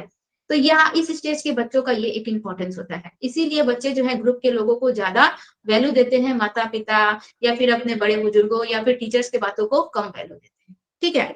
देखिए कभी कभी तो ऐसा भी होता है कि बच्चे अपने फ्रेंड्स के बहकावे में आकर माता पिता से विरोध भी कर लेते हैं, झगड़ा भी कर लेते हैं, ठीक है। तो इस प्रकार का भी हम लोग का होता है। इसमें एक चीज हम लोग का और था कि इस स्टेज में जो बच्चे होते हैं ना, उनका अपना जो फ्रेंड सर्कल होता है, तो उनका अपना एक फ्रेंड सर्कल हुआ, अदर बच्चों का अपना कुछ दूसरा फ्रेंड सर्कल हुआ। तो वो अपने ग्रुप के जितने भी फ्रेंड सर्कल हैं उनके विषय में उनका जो थिंकिंग है वो सही होता है, लेकिन जो दूसरे ग्रुप के बच्चे हैं उनके विषय में उनका थिंकिंग जो होता है वो दूसरा होता है। उसको हम लोग क्या कहेंगे? पूर्वाग्रह, प्रिजुडिस, यानी कि मतलब प्रिजुडिस, पूर्वाग्रह का मतलब होता है कि हम किसी को ना जानते हैं ना उसके विषय में कुछ समझते, हम कोई नॉलेज है कुछ भी नहीं है, लेकिन फिर भी हम उसके विषय में अपने मन में क्या थिंकिंग बना लिए, सोच बना लिए, ठीक है। जैसे कि मान लीजिए आप लोग क्लास स्टार्ट करने से पहले आप लोगों को पता चला होगा कि एक मैम आप लोगों को पढ़ाएंगी, तो आप लोगों के मन में एक इमेज बना होगा कैसी होगी, कैसा पढ़ाएगी, या फिर ये सोचे होंगे कि बहुत एजेड होगी। एक तरह का पूर्वाग्रह बनाए होंगे ना, एक तरह का आप लोगों के मन में एक सोच होगा, विचार होगा कि ऐसी होगी। हर कोई, जैसे कि हम भी जब अपना क्लास स्टार्ट किए थे तो हमारे सर का नाम भी राहुल ही था, राहुल जी यहाँ पे जुड़े हुए हैं, हमारे सर का नाम भी राहुल ही था। तो हम लोगों के मन में एक थिंकिंग बना हुआ था कि सर हैं तो क्या बहुत एजेड होंगे और खड़ूस टाइप के होंगे, इस तरह से हम लोगों ने अपना एक इमेज बना लिया। लेकिन जब फर्स्ट टाइम उनको देखे तो हमारा जो भी बनाया हुआ थिंकिंग था उनके प्रति वो सब क्या हो गया? गलत हो गया। तो पूर्वाग्रह का मतलब क्या कि हम उस व्यक्ति के विषय में कुछ भी जानते नहीं है, ठीक है। उसकी क्या सोच है, उसकी क्या धारणा है, वो क्या, उसे क्या पसंद है क्या नहीं पसंद है, लेकिन हम अपने मन से, ठीक है, उसके प्रति एक प्रकार की धारणा जो है अपने मन में बना लिए, ठीक है। उसको जाने बिना, उसको समझे बिना, उसको बिना देखे अपने मन में उसके लिए एक प्रकार की धारणा बना लिए, ये हम लोग का क्या कहलाता है? पूर्वाग्रह कहलाता है। तो वो जो है अपने ग्रुप के अलावा जो दूसरा ग्रुप होता है उस दूसरे ग्रुप के प्रति अपने मन में एक प्रकार का पूर्वाग्रह बना लेते हैं कि वो ग्रुप वाले जो है हमारे ग्रुप के जो हमारे जितने भी फ्रेंड सर्कल है उन सबको वो पसंद नहीं करते हैं, या उसके विषय में वो बुरा भला सोचते हैं, या हमारे विषय में वो किसी प्रकार का जो है चापलूसी कर रहे हैं, या फिर हमसे वो चिढ़ते हैं। इस प्रकार का पूर्वाग्रह जो वो बना लेते हैं, यानी कि अपने टोली को ही वो फर्स्ट प्रेफरेंस देंगे और दूसरे टोली को वो समझेंगे कि वो उनका क्या है? दुश्मन है, या फिर उनके विषय में गलत बातें वो सोचता है। इस तरह की भावना जो है बच्चों में इस स्टेज में हम लोग को देखने को मिलती है, ठीक है। और एक चीज और देखिए, इससे पहले वाले स्टेज में हम लोग क्या देखे कि बच्चों में शारीरिक मानसिक हर चीज का विकास होता है, लेकिन शैशवावस्था में क्या देखें कि बहुत तेजी से होता है, ठीक है।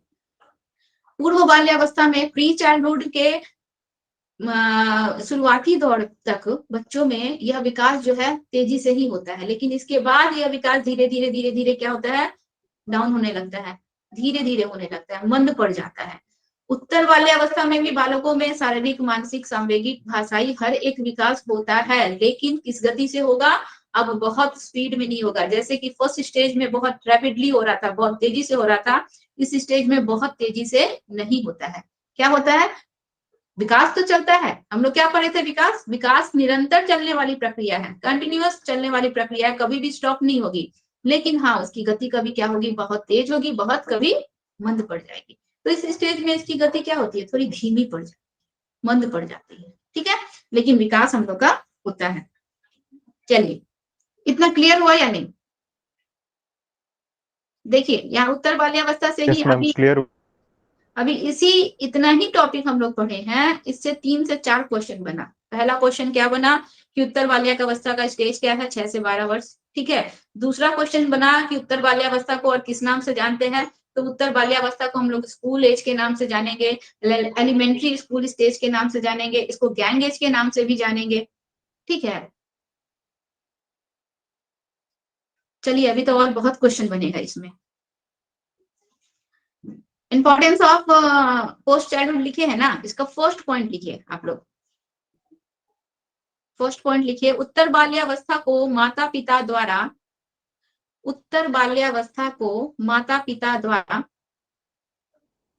एक उत्पाती या उद्यमी अवस्था कहा गया है।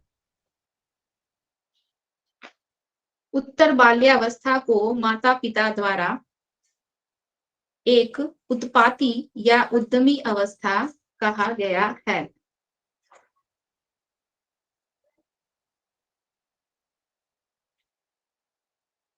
उत्पाती या उद्यमी अवस्था कहा गया है, इसका इंग्लिश लिख दीजिए। Parents called later childhood as a troublesome age, TROUBLESOME,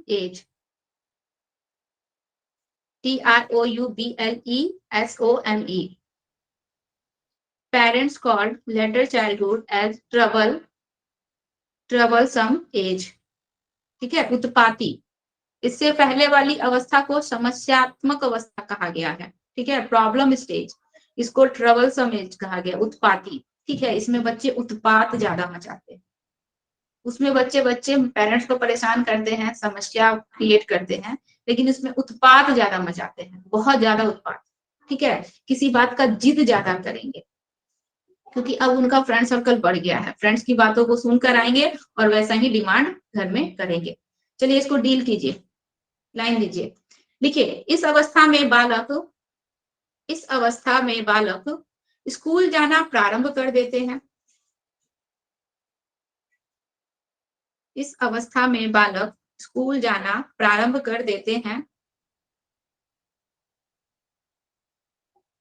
और उन पर अपने संगी साथियों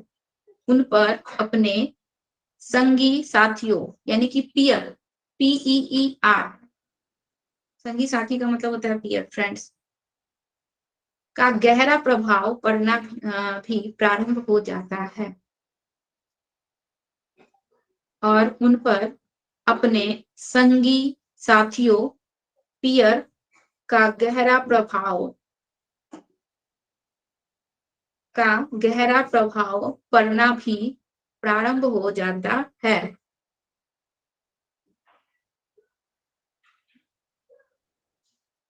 वे माता पिता की बात को कम महत्व देते हैं।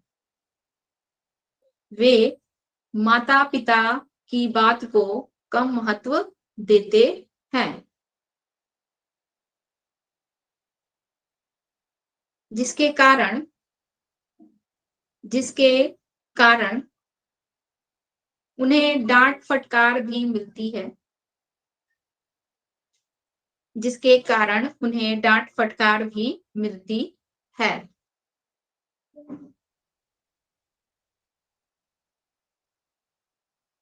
इस अवस्था में बालक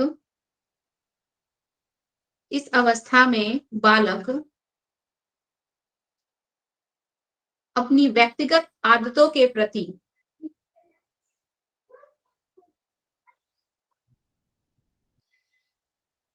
इस अवस्था में बालक अपनी व्यक्तिगत आदतों के प्रति लापरवाह होते हैं।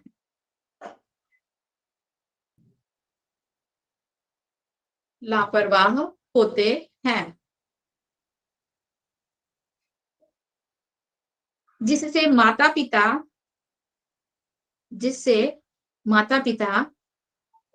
तथा शिक्षक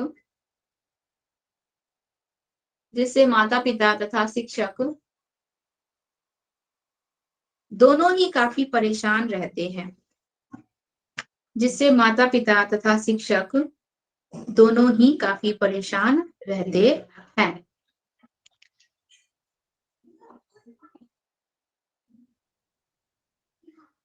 हो गया?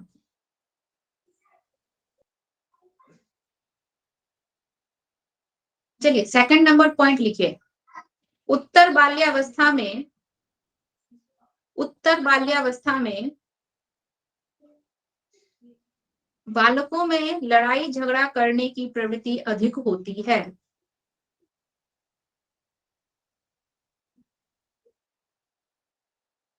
उत्तर बाल्यावस्था में बालकों में लड़ाई झगड़ा करने की प्रवृत्ति अधिक होती है।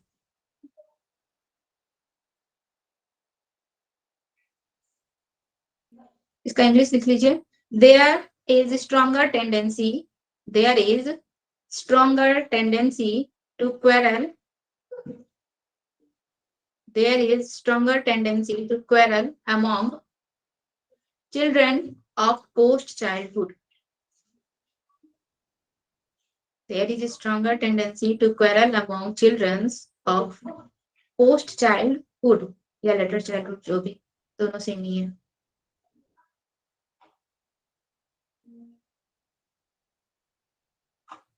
हो गया? चलिए इसको लिखिए।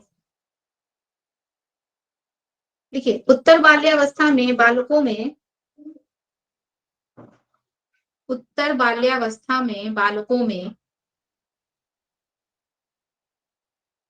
आपस में लड़ने झगड़ने की प्रवृत्ति अधिक होती है। उत्तर बाल्यावस्था में बालकों में आपस में लड़ने झगड़ने की प्रवृत्ति अधिक होती है।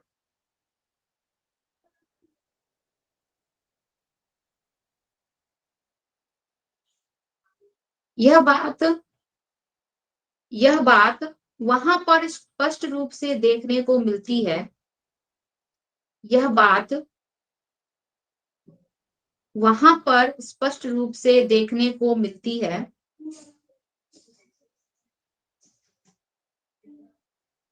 जहां परिवार में भाई बहनों की संख्या अधिक होती है। यह बात वहां पर मैम स्पष्ट रिपीट। हाँ, यह बात वहां पर स्पष्ट रूप से देखने को मिलती है। वहां पर स्पष्ट रूप से देखने को मिलती है जहां परिवार में भाई बहनों की संख्या अधिक होती है। जहां परिवार में भाई बहनों की संख्या अधिक होती है।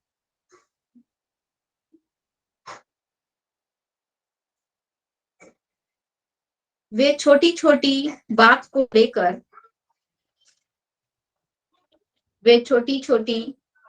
को लेकर एक दूसरे पर आरोप लगाते हैं।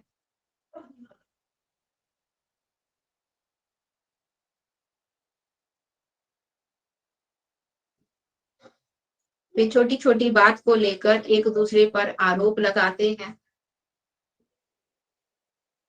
और शारीरिक रूप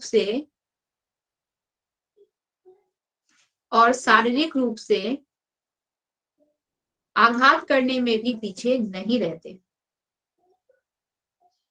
और शारीरिक रूप से आघात करने में भी पीछे नहीं रहते। ठीक है, थर्ड नंबर पॉइंट लिखिए।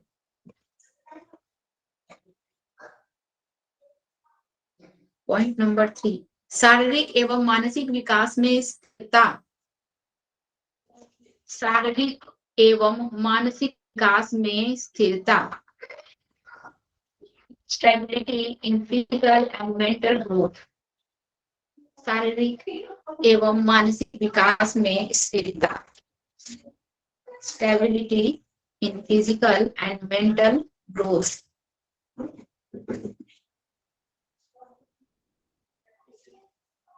चलिए देखिए, इसको डील कीजिए। उत्तर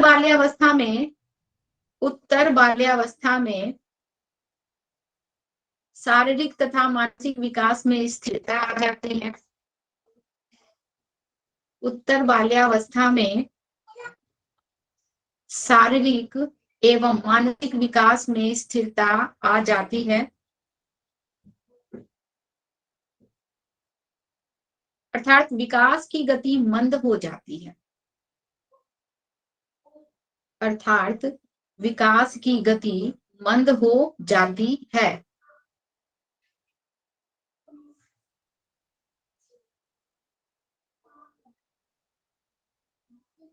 विकास की गति मंद हो जाती है। विकास की स्थिरता निसंदेह, विकास की स्थिरता निसंदेह बालक की मानसिक तथा शारीरिक शक्तियों को, विकास की स्थिरता निसंदेह बालक की मानसिक तथा शारीरिक शक्तियों को दृढ़ता प्रदान करती है। दृढ़ता प्रदान करती है, दृढ़ता यानी कि मजबूती। ठीक है, दृढ़ता प्रदान करती है, स्ट्रेंथ।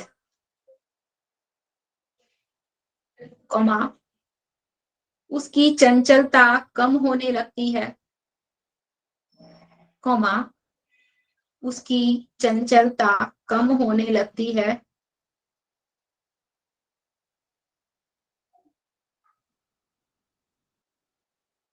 कॉमा, उसका मस्तिष्क परिपक्व, मैच्योर। ठीक है, उसका मस्तिष्क परिपक्व, इंग्लिश लीजिए मैच्योर सा दिखाई पड़ता है। मैच्योर सा दिखाई पड़ता है।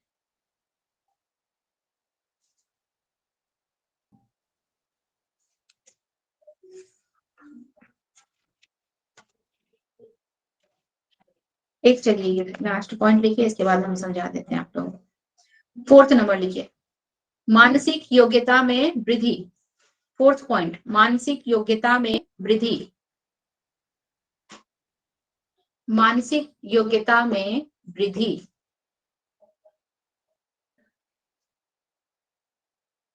Increases in mental ability.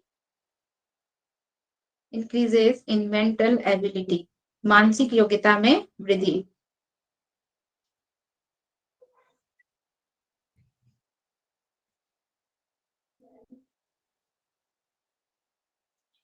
लिखिए, उत्तर बाल्यावस्था के दौरान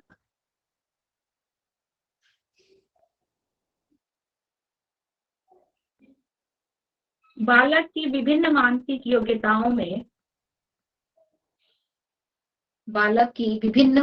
योग्यताओं में लगातार वृद्धि होती रहती है। बालक की विभिन्न मानसिक योग्यताओं में लगातार वृद्धि होती रहती मैम है। रिपीट कीजिएगा। उत्तर बाल्यावस्था के दौरान बालक की विभिन्न मानसिक योग्यताओं में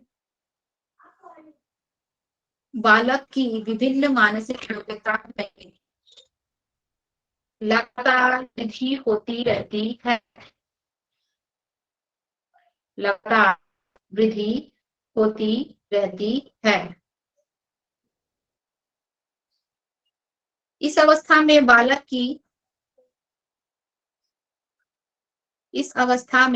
की संवेदनशीलता, सेंसिटिव, इस अवस्था में बालक की संवेदनशीलता, इंग्लिश लिख लीजिए सेंसिटिव, कोमा प्रत्यक्षीकरण, कोमा प्रत्यक्षीकरण, रेविलेशन, इसका इंग्लिश ब्रैकेट में लिख लीजिए REVELATION, रेविलेशन, प्रत्यक्षीकरण, कोमा जिज्ञासा, इसका तो आप लोगों को पता है क्यूरियोसिटी, जिज्ञासा, कोमा स्मरण शक्ति, मेमोरी पावर, स्मरण शक्ति, तर्क शक्ति, लॉजिक पावर, कोमा सृजनात्मकता, सृजनात्मकता, सृजनात्मकता, क्रिएटिविटी, क्रिएटिविटी, सृजनात्मकता का इंग्लिश लिख लीजिएगा, ठीक है। वह वाचन सामर्थ्य, यानी कि टॉकिंग पावर, वाचन सामर्थ्य, बोलने की भी क्षमता बच्चों की बढ़ जाती है। वाचन सामर्थ्य आदि योग्यताओं में, वाचन सामर्थ्य आदि योग्यताओं में पर्याप्त वृद्धि होती है। वाचन सामर्थ्य आदि योग्यताओं में पर्याप्त वृद्धि होती है।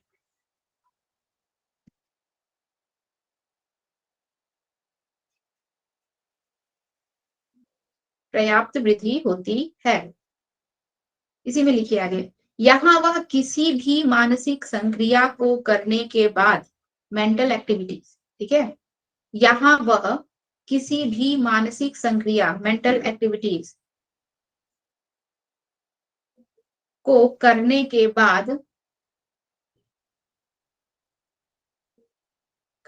बाद उसके नियमों को बता सकता है।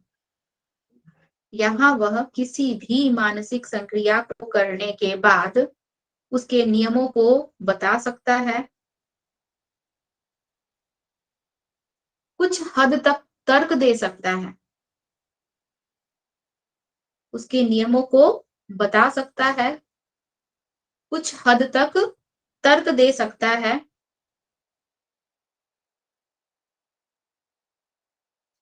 लेकिन उसके तर्क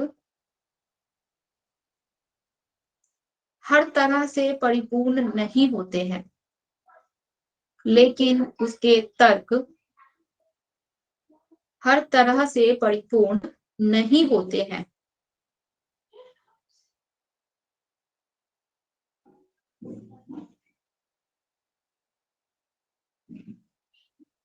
क्योंकि इस अवस्था में बालकों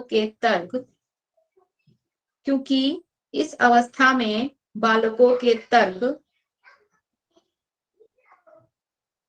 ठोस वस्तुओं, कॉन्क्रीट, जो चीजें हमें दिख रही है, ठीक है, क्योंकि इस अवस्था में बालकों के तर्क ठोस वस्तुओं, कॉन्क्रीट, ठीक है, उसका बगल में लिख लीजिए कॉन्क्रीट, ठोस वस्तुओं पर आधारित होते हैं।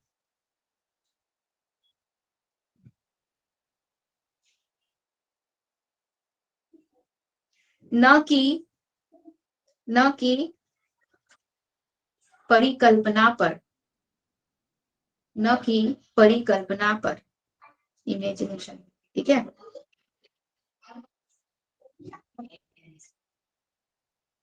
इस अवस्था में बालकों में लंबी दूरी का संप्रत्यय विकसित हो जाता है। इस अवस्था में बालकों में लंबी दूरी का संप्रत्यय विकसित हो जाता है। ठीक है, चलिए इतना जितना हम लोग लिखे हैं पहले इसको जान लें, इसके बाद आगे बढ़ेंगे। उत्तर बाल्यावस्था की विशेषता, फर्स्ट हम लोग क्या देखे कि उत्तर बाल्यावस्था में बालक जो है उत्पाती और उद्यमी होते हैं। ये तो हम बता दिए थे ना, आप लोगों को समझा दिए थे ना। माता पिता को काफी बच्चे परेशान करते हैं, पियर्स संगी साथी का प्रभाव ज्यादा पड़ता है, उनकी बातों को ज्यादा मानते हैं, माता पिता की बातों को इनकार कर देंगे।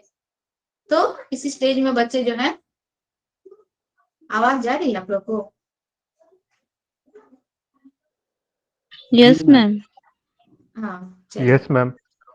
तो उत्पाती और उद्यमी अवस्था इस स्टेज को हम लोग कहते हैं। ठीक है, इससे पहले वाले स्टेज को देखिएगा, थोड़ा थोड़ा का डिफरेंस रहेगा। इसके बाद जब किशोरावस्था में भी जाएंगे ना, उस स्टेज को भी ऐसा ही एक नाम दिया गया है। इससे पहले वाला स्टेज जो था हम लोग का समस्यात्मक अवस्था था, ये वाला स्टेज उत्पाती और उद्यमी अवस्था है। इसके बाद जाएंगे किशोरावस्था में, उसको भी इसी से रिलेटेड एक नाम दिया गया है, और ये तीनों में प्राय कंफ्यूजन हो जाता है, इसलिए याद रखिएगा। तो उत्पाती और उद्यमी अवस्था इसलिए कहते हैं क्योंकि संगी साथी ज्यादा आ जाते हैं, दोस्त सर्कल, फ्रेंड सर्कल ज्यादा बन जाते हैं, उनकी बातों को ज्यादा वैल्यू देते हैं, माता पिता की बातों को इग्नोर करते रहते हैं।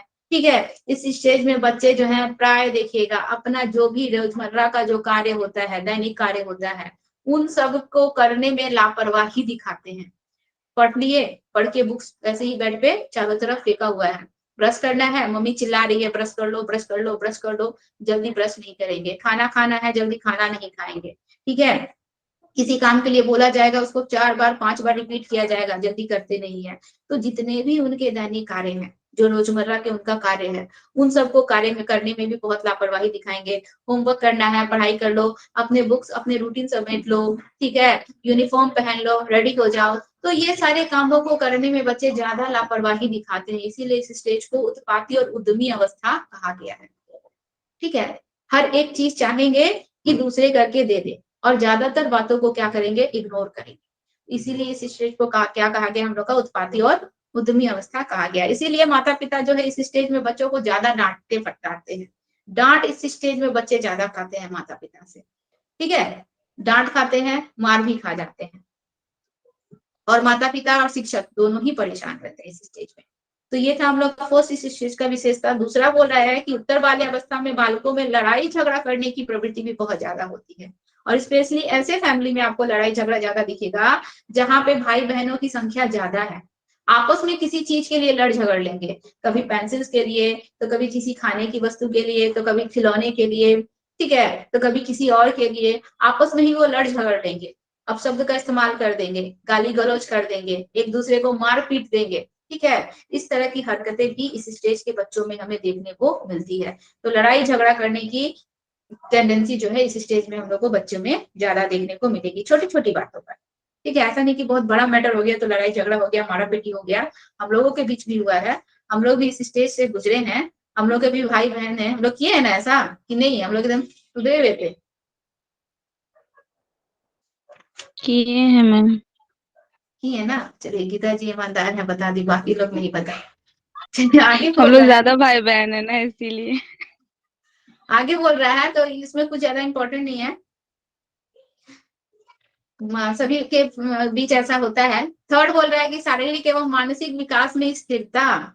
इससे पहले वाले स्टेज में क्या देखे थे, बच्चों का फिजिकल ग्रोथ बहुत जल्दी हो रहा था, मेंटल ग्रोथ बहुत जल्दी हो रहा था। अब क्या है, स्टेबिलिटी आ जाएगी, थोड़ा मंद पड़ जाएगा, डेवलपमेंट होगा, लेकिन क्या होगा, अब जितने स्पीड से पहले हो रहा था उस स्पीड से नहीं आएगा। क्यों यहाँ पे मंद पड़ जाता है कि जो भी ग्रोथ हुआ है उतने टाइम में, अब उसमें क्या आएगा, उसमें थोड़ा सा हम लोग को मजबूती आएगी। बच्चों का जो मसल्स बढ़ा है, हाथ पैर बढ़े हैं, तो उन सब में क्या लाना है, हमको मजबूती लानी है। ठीक है, तो इसके लिए क्या होता है कि उसमें जो ग्रोथ होता है, उस ग्रोथ में थोड़ा क्या आती है, मंदी आ जाती है, धीमा पड़ जाता है। तो क्या होता है बच्चे में, क्या होती है कि हम बोल रहा है कि मानसिक और शारीरिक स्थिरता में क्या होती है, मंदी आ जाती है, धीमा पड़ जाता है। क्यों, क्योंकि उसमें दृढ़ता प्रदान होती है उस स्टेज में। मतलब जो भी बच्चा इससे पहले वाले स्टेज में, चाहे वो शारीरिक हो चाहे मेंटल हो, मान लीजिए बच्चा कुछ अपना मेंटल भी, बच्चा का मेंटल डेवलपमेंट भी बहुत तेजी से हुआ है, बच्चा बहुत कुछ चीजों को जाना है, अब उस चीजों में भी क्या होता है, थोड़ा मंदी पड़ जाती है, धीमी हो जाती है। क्यों धीमी हो जाती है? जो कुछ भी बच्चा सीखा है या जाना है, अब उस चीजों को वो बच्चा जो है अच्छे से समझेगा, उसका एक्सपीरियंस होगा, बच्चों को मैच्योरिटी आएगी, बच्चों को उसी चीजों के बदौलत, जो चीजें वो पहले सीखा हुआ है या फिर जो भी चीजों का कॉन्सेप्ट उसका क्लियर हुआ है, उसका कॉन्सेप्ट वो और अच्छे से इस स्टेज में क्या करता है, क्लियर करता है, और अच्छे से उस विषय को जानता है, समझता है, उसकी धारणा जो है अच्छे से वो अपने मन में बनाता है। चाहे फिजिकल डेवलपमेंट हो रहा है तो शरीर में दृढ़ता आएगी, मजबूती आएगी, मैच्योरिटी आएगी, उसके बातों में, उसके व्यवहारों में मैच्योरिटी आएगी। तो इन सब के लिए तेजी से होना का भी अपना एक इम्पोर्टेंस है और मंद पड़ने का भी अपना एक इम्पोर्टेंस है। दोनों का अपना अपना इम्पोर्टेंस होता है। ऐसा नहीं है कि कभी अचानक से बढ़ गया फिर अचानक से कम हो गया, दोनों का अपना इम्पोर्टेंस है। इसीलिए एक स्टेज ऐसा होता है जिसमें बहुत तेजी रहती है और एक स्टेज ऐसा होता है जिसमें बहुत धीमी पड़ जाती है। तो धीमी क्यों पड़ती है? क्योंकि उसमें मैच्योरिटी आना रहता है, इस वजह से वह जो है, जैसे कि मान लीजिए हम लोग बहुत जल्दी किसी काम को कर रहे हैं, लेकिन उसको एक सही शेप, एक आकार, एक सुंदर रूप देने के लिए हम लोग धीमी गति से ही ना काम करते हैं, उसको तो हम लोग फास्ट नहीं कर सकते हैं। तो यही है कि बहुत जल्दी से उनका क्या हुआ, उस स्टेज में ग्रोथ तो हुआ, लेकिन उसमें उसको सही स्किल देना, उसको सही रूप देना, उसको सही आकार देने के लिए हमें मंदी जरूरी होती है, धीमापन जरूरी होता है। तो वो इस स्टेज में आता है। इस स्टेज में बच्चों में आप देखिएगा चंचलता कम हो जाती है, मैच्योरिटी आ जाती है। बच्चे अचानक से स्कूल जाने लगते हैं, पढ़ाई का बोझ आ जाता है, मैच्योरिटी आ जाती है, बच्चे में बहुत कुछ का ज्ञान आ जाता है इस स्टेज में, और उनका जो दिमाग है वह भी क्या हो जाता है, मैच्योर हो जाता है, बहुत चीजों को वो जानने लगते हैं। ठीक है। फोर्थ बोल रहा है हम लोग का मानसिक योग्यता में वृद्धि, जो उनका मेंटल हम लोग का एबिलिटी था उसमें अब डेवलपमेंट होता है। देखिए इससे पहले वाले स्टेज में हम लोग क्या देखे थे कि बच्चा जोड़ घटाव गुणा भाग जैसे नियमों को, जैसे सवालों को तो वो कर लेता था, लेकिन उसके पीछे छिपे नियमों को वो नहीं जानता था। लेकिन इस स्टेज में बच्चा आया है तो अब बच्चा उसके पीछे छिपे नियमों को जानेगा। ठीक है, इसके पीछे छिपे नियमों को बच्चा जान जाएगा, और साथ ही साथ बच्चा जो होता है इसमें क्या देखे थे हम लोग, इसके छिपे पीछे नियमों को तो वो जान ही जाता है, बच्चे में लंबी दूरी का संप्रत्यय जो है विकसित हो जाता है। अब दूर से भी बच्चे को बॉल फेंक के दिया जाए, या क्रिकेट खेल रहा है तो बच्चा दूर से फेंक कर बॉल दिया जाए तो उसके डिस्टेंस को, स्पीड को बच्चा समझ जाता है कि क्या है, और वो आंक लेता है, और कैसे उसको कितने स्पीड में मारना है, क्या मारना है, वो सब चीज का उसको अनुभव हो जाता है, ज्ञान हो जाता है। ठीक है, तो संवेदनशीलता भी इस स्टेज में सेंसिटिव रहता है बच्चा। प्रत्यक्षीकरण, प्रत्यक्षीकरण का मतलब आप लोग को समझना होगा। प्रत्यक्षीकरण का मतलब होता है कि इस स्टेज में ना, इस स्टेज नहीं, हम लोग का ये 3 स्टेज का ये क्वालिटी है। फर्स्ट शैशवावस्था, दूसरा हम लोग का प्री चाइल्डहुड, और तीसरा हम लोग का पोस्ट चाइल्डहुड। ये 3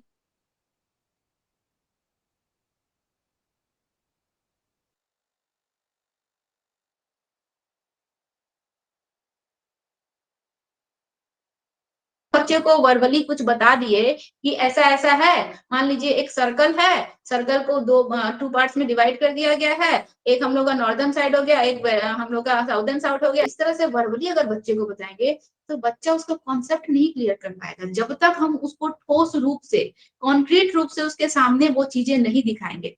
बच्चे को हम अर्थ के विषय में बता रहे हैं, ठीक है, और वर्बली बता रहे हैं, ना ब्लैक बोर्ड पे ड्रॉ कर रहे हैं, ना हम ग्लोब दिखा रहे हैं, बच्चे को उस चीज का कॉन्सेप्ट क्लियर ही नहीं होगा। हमको उसको या तो ग्लोब दिखाना होगा या फिर ब्लैक बोर्ड पे ड्रॉ करके बताना होगा। ठीक है, तो इस स्टेज में बच्चों में प्रत्यक्षीकरण का गुण होता है, यानी कि कोई भी चीज जब तक वो प्रत्यक्ष रूप से आंखों से नहीं देखेगा, बच्चे को उसका कॉन्सेप्ट क्लियर नहीं होगा। ठोस रूप से चीजों को देखकर ही उसका कॉन्सेप्ट क्लियर होता है। काल्पनिक तौर पर बच्चों में समझ की भावना इस स्टेज में नहीं आती है, काल्पनिक रूप से बच्चे इस चीज को नहीं जान पाएंगे। ठीक है, तो हम लोग का बस इतना ही था, और अगर इसमें आप लोग को कोई डाउट होगा तो हम आप लोग को कल समझाएंगे। ठीक है, कल सैटरडे है, कल हम लोग का ये टॉपिक कंप्लीट हो जाएगा, और हम देखते हैं ये टॉपिक में थोड़ा सा ही रह गया है, हो सके तो हम इसके बाद वाला टॉपिक भी भेज देंगे, आप लोग कॉपी में लिख लीजिए। ठीक है।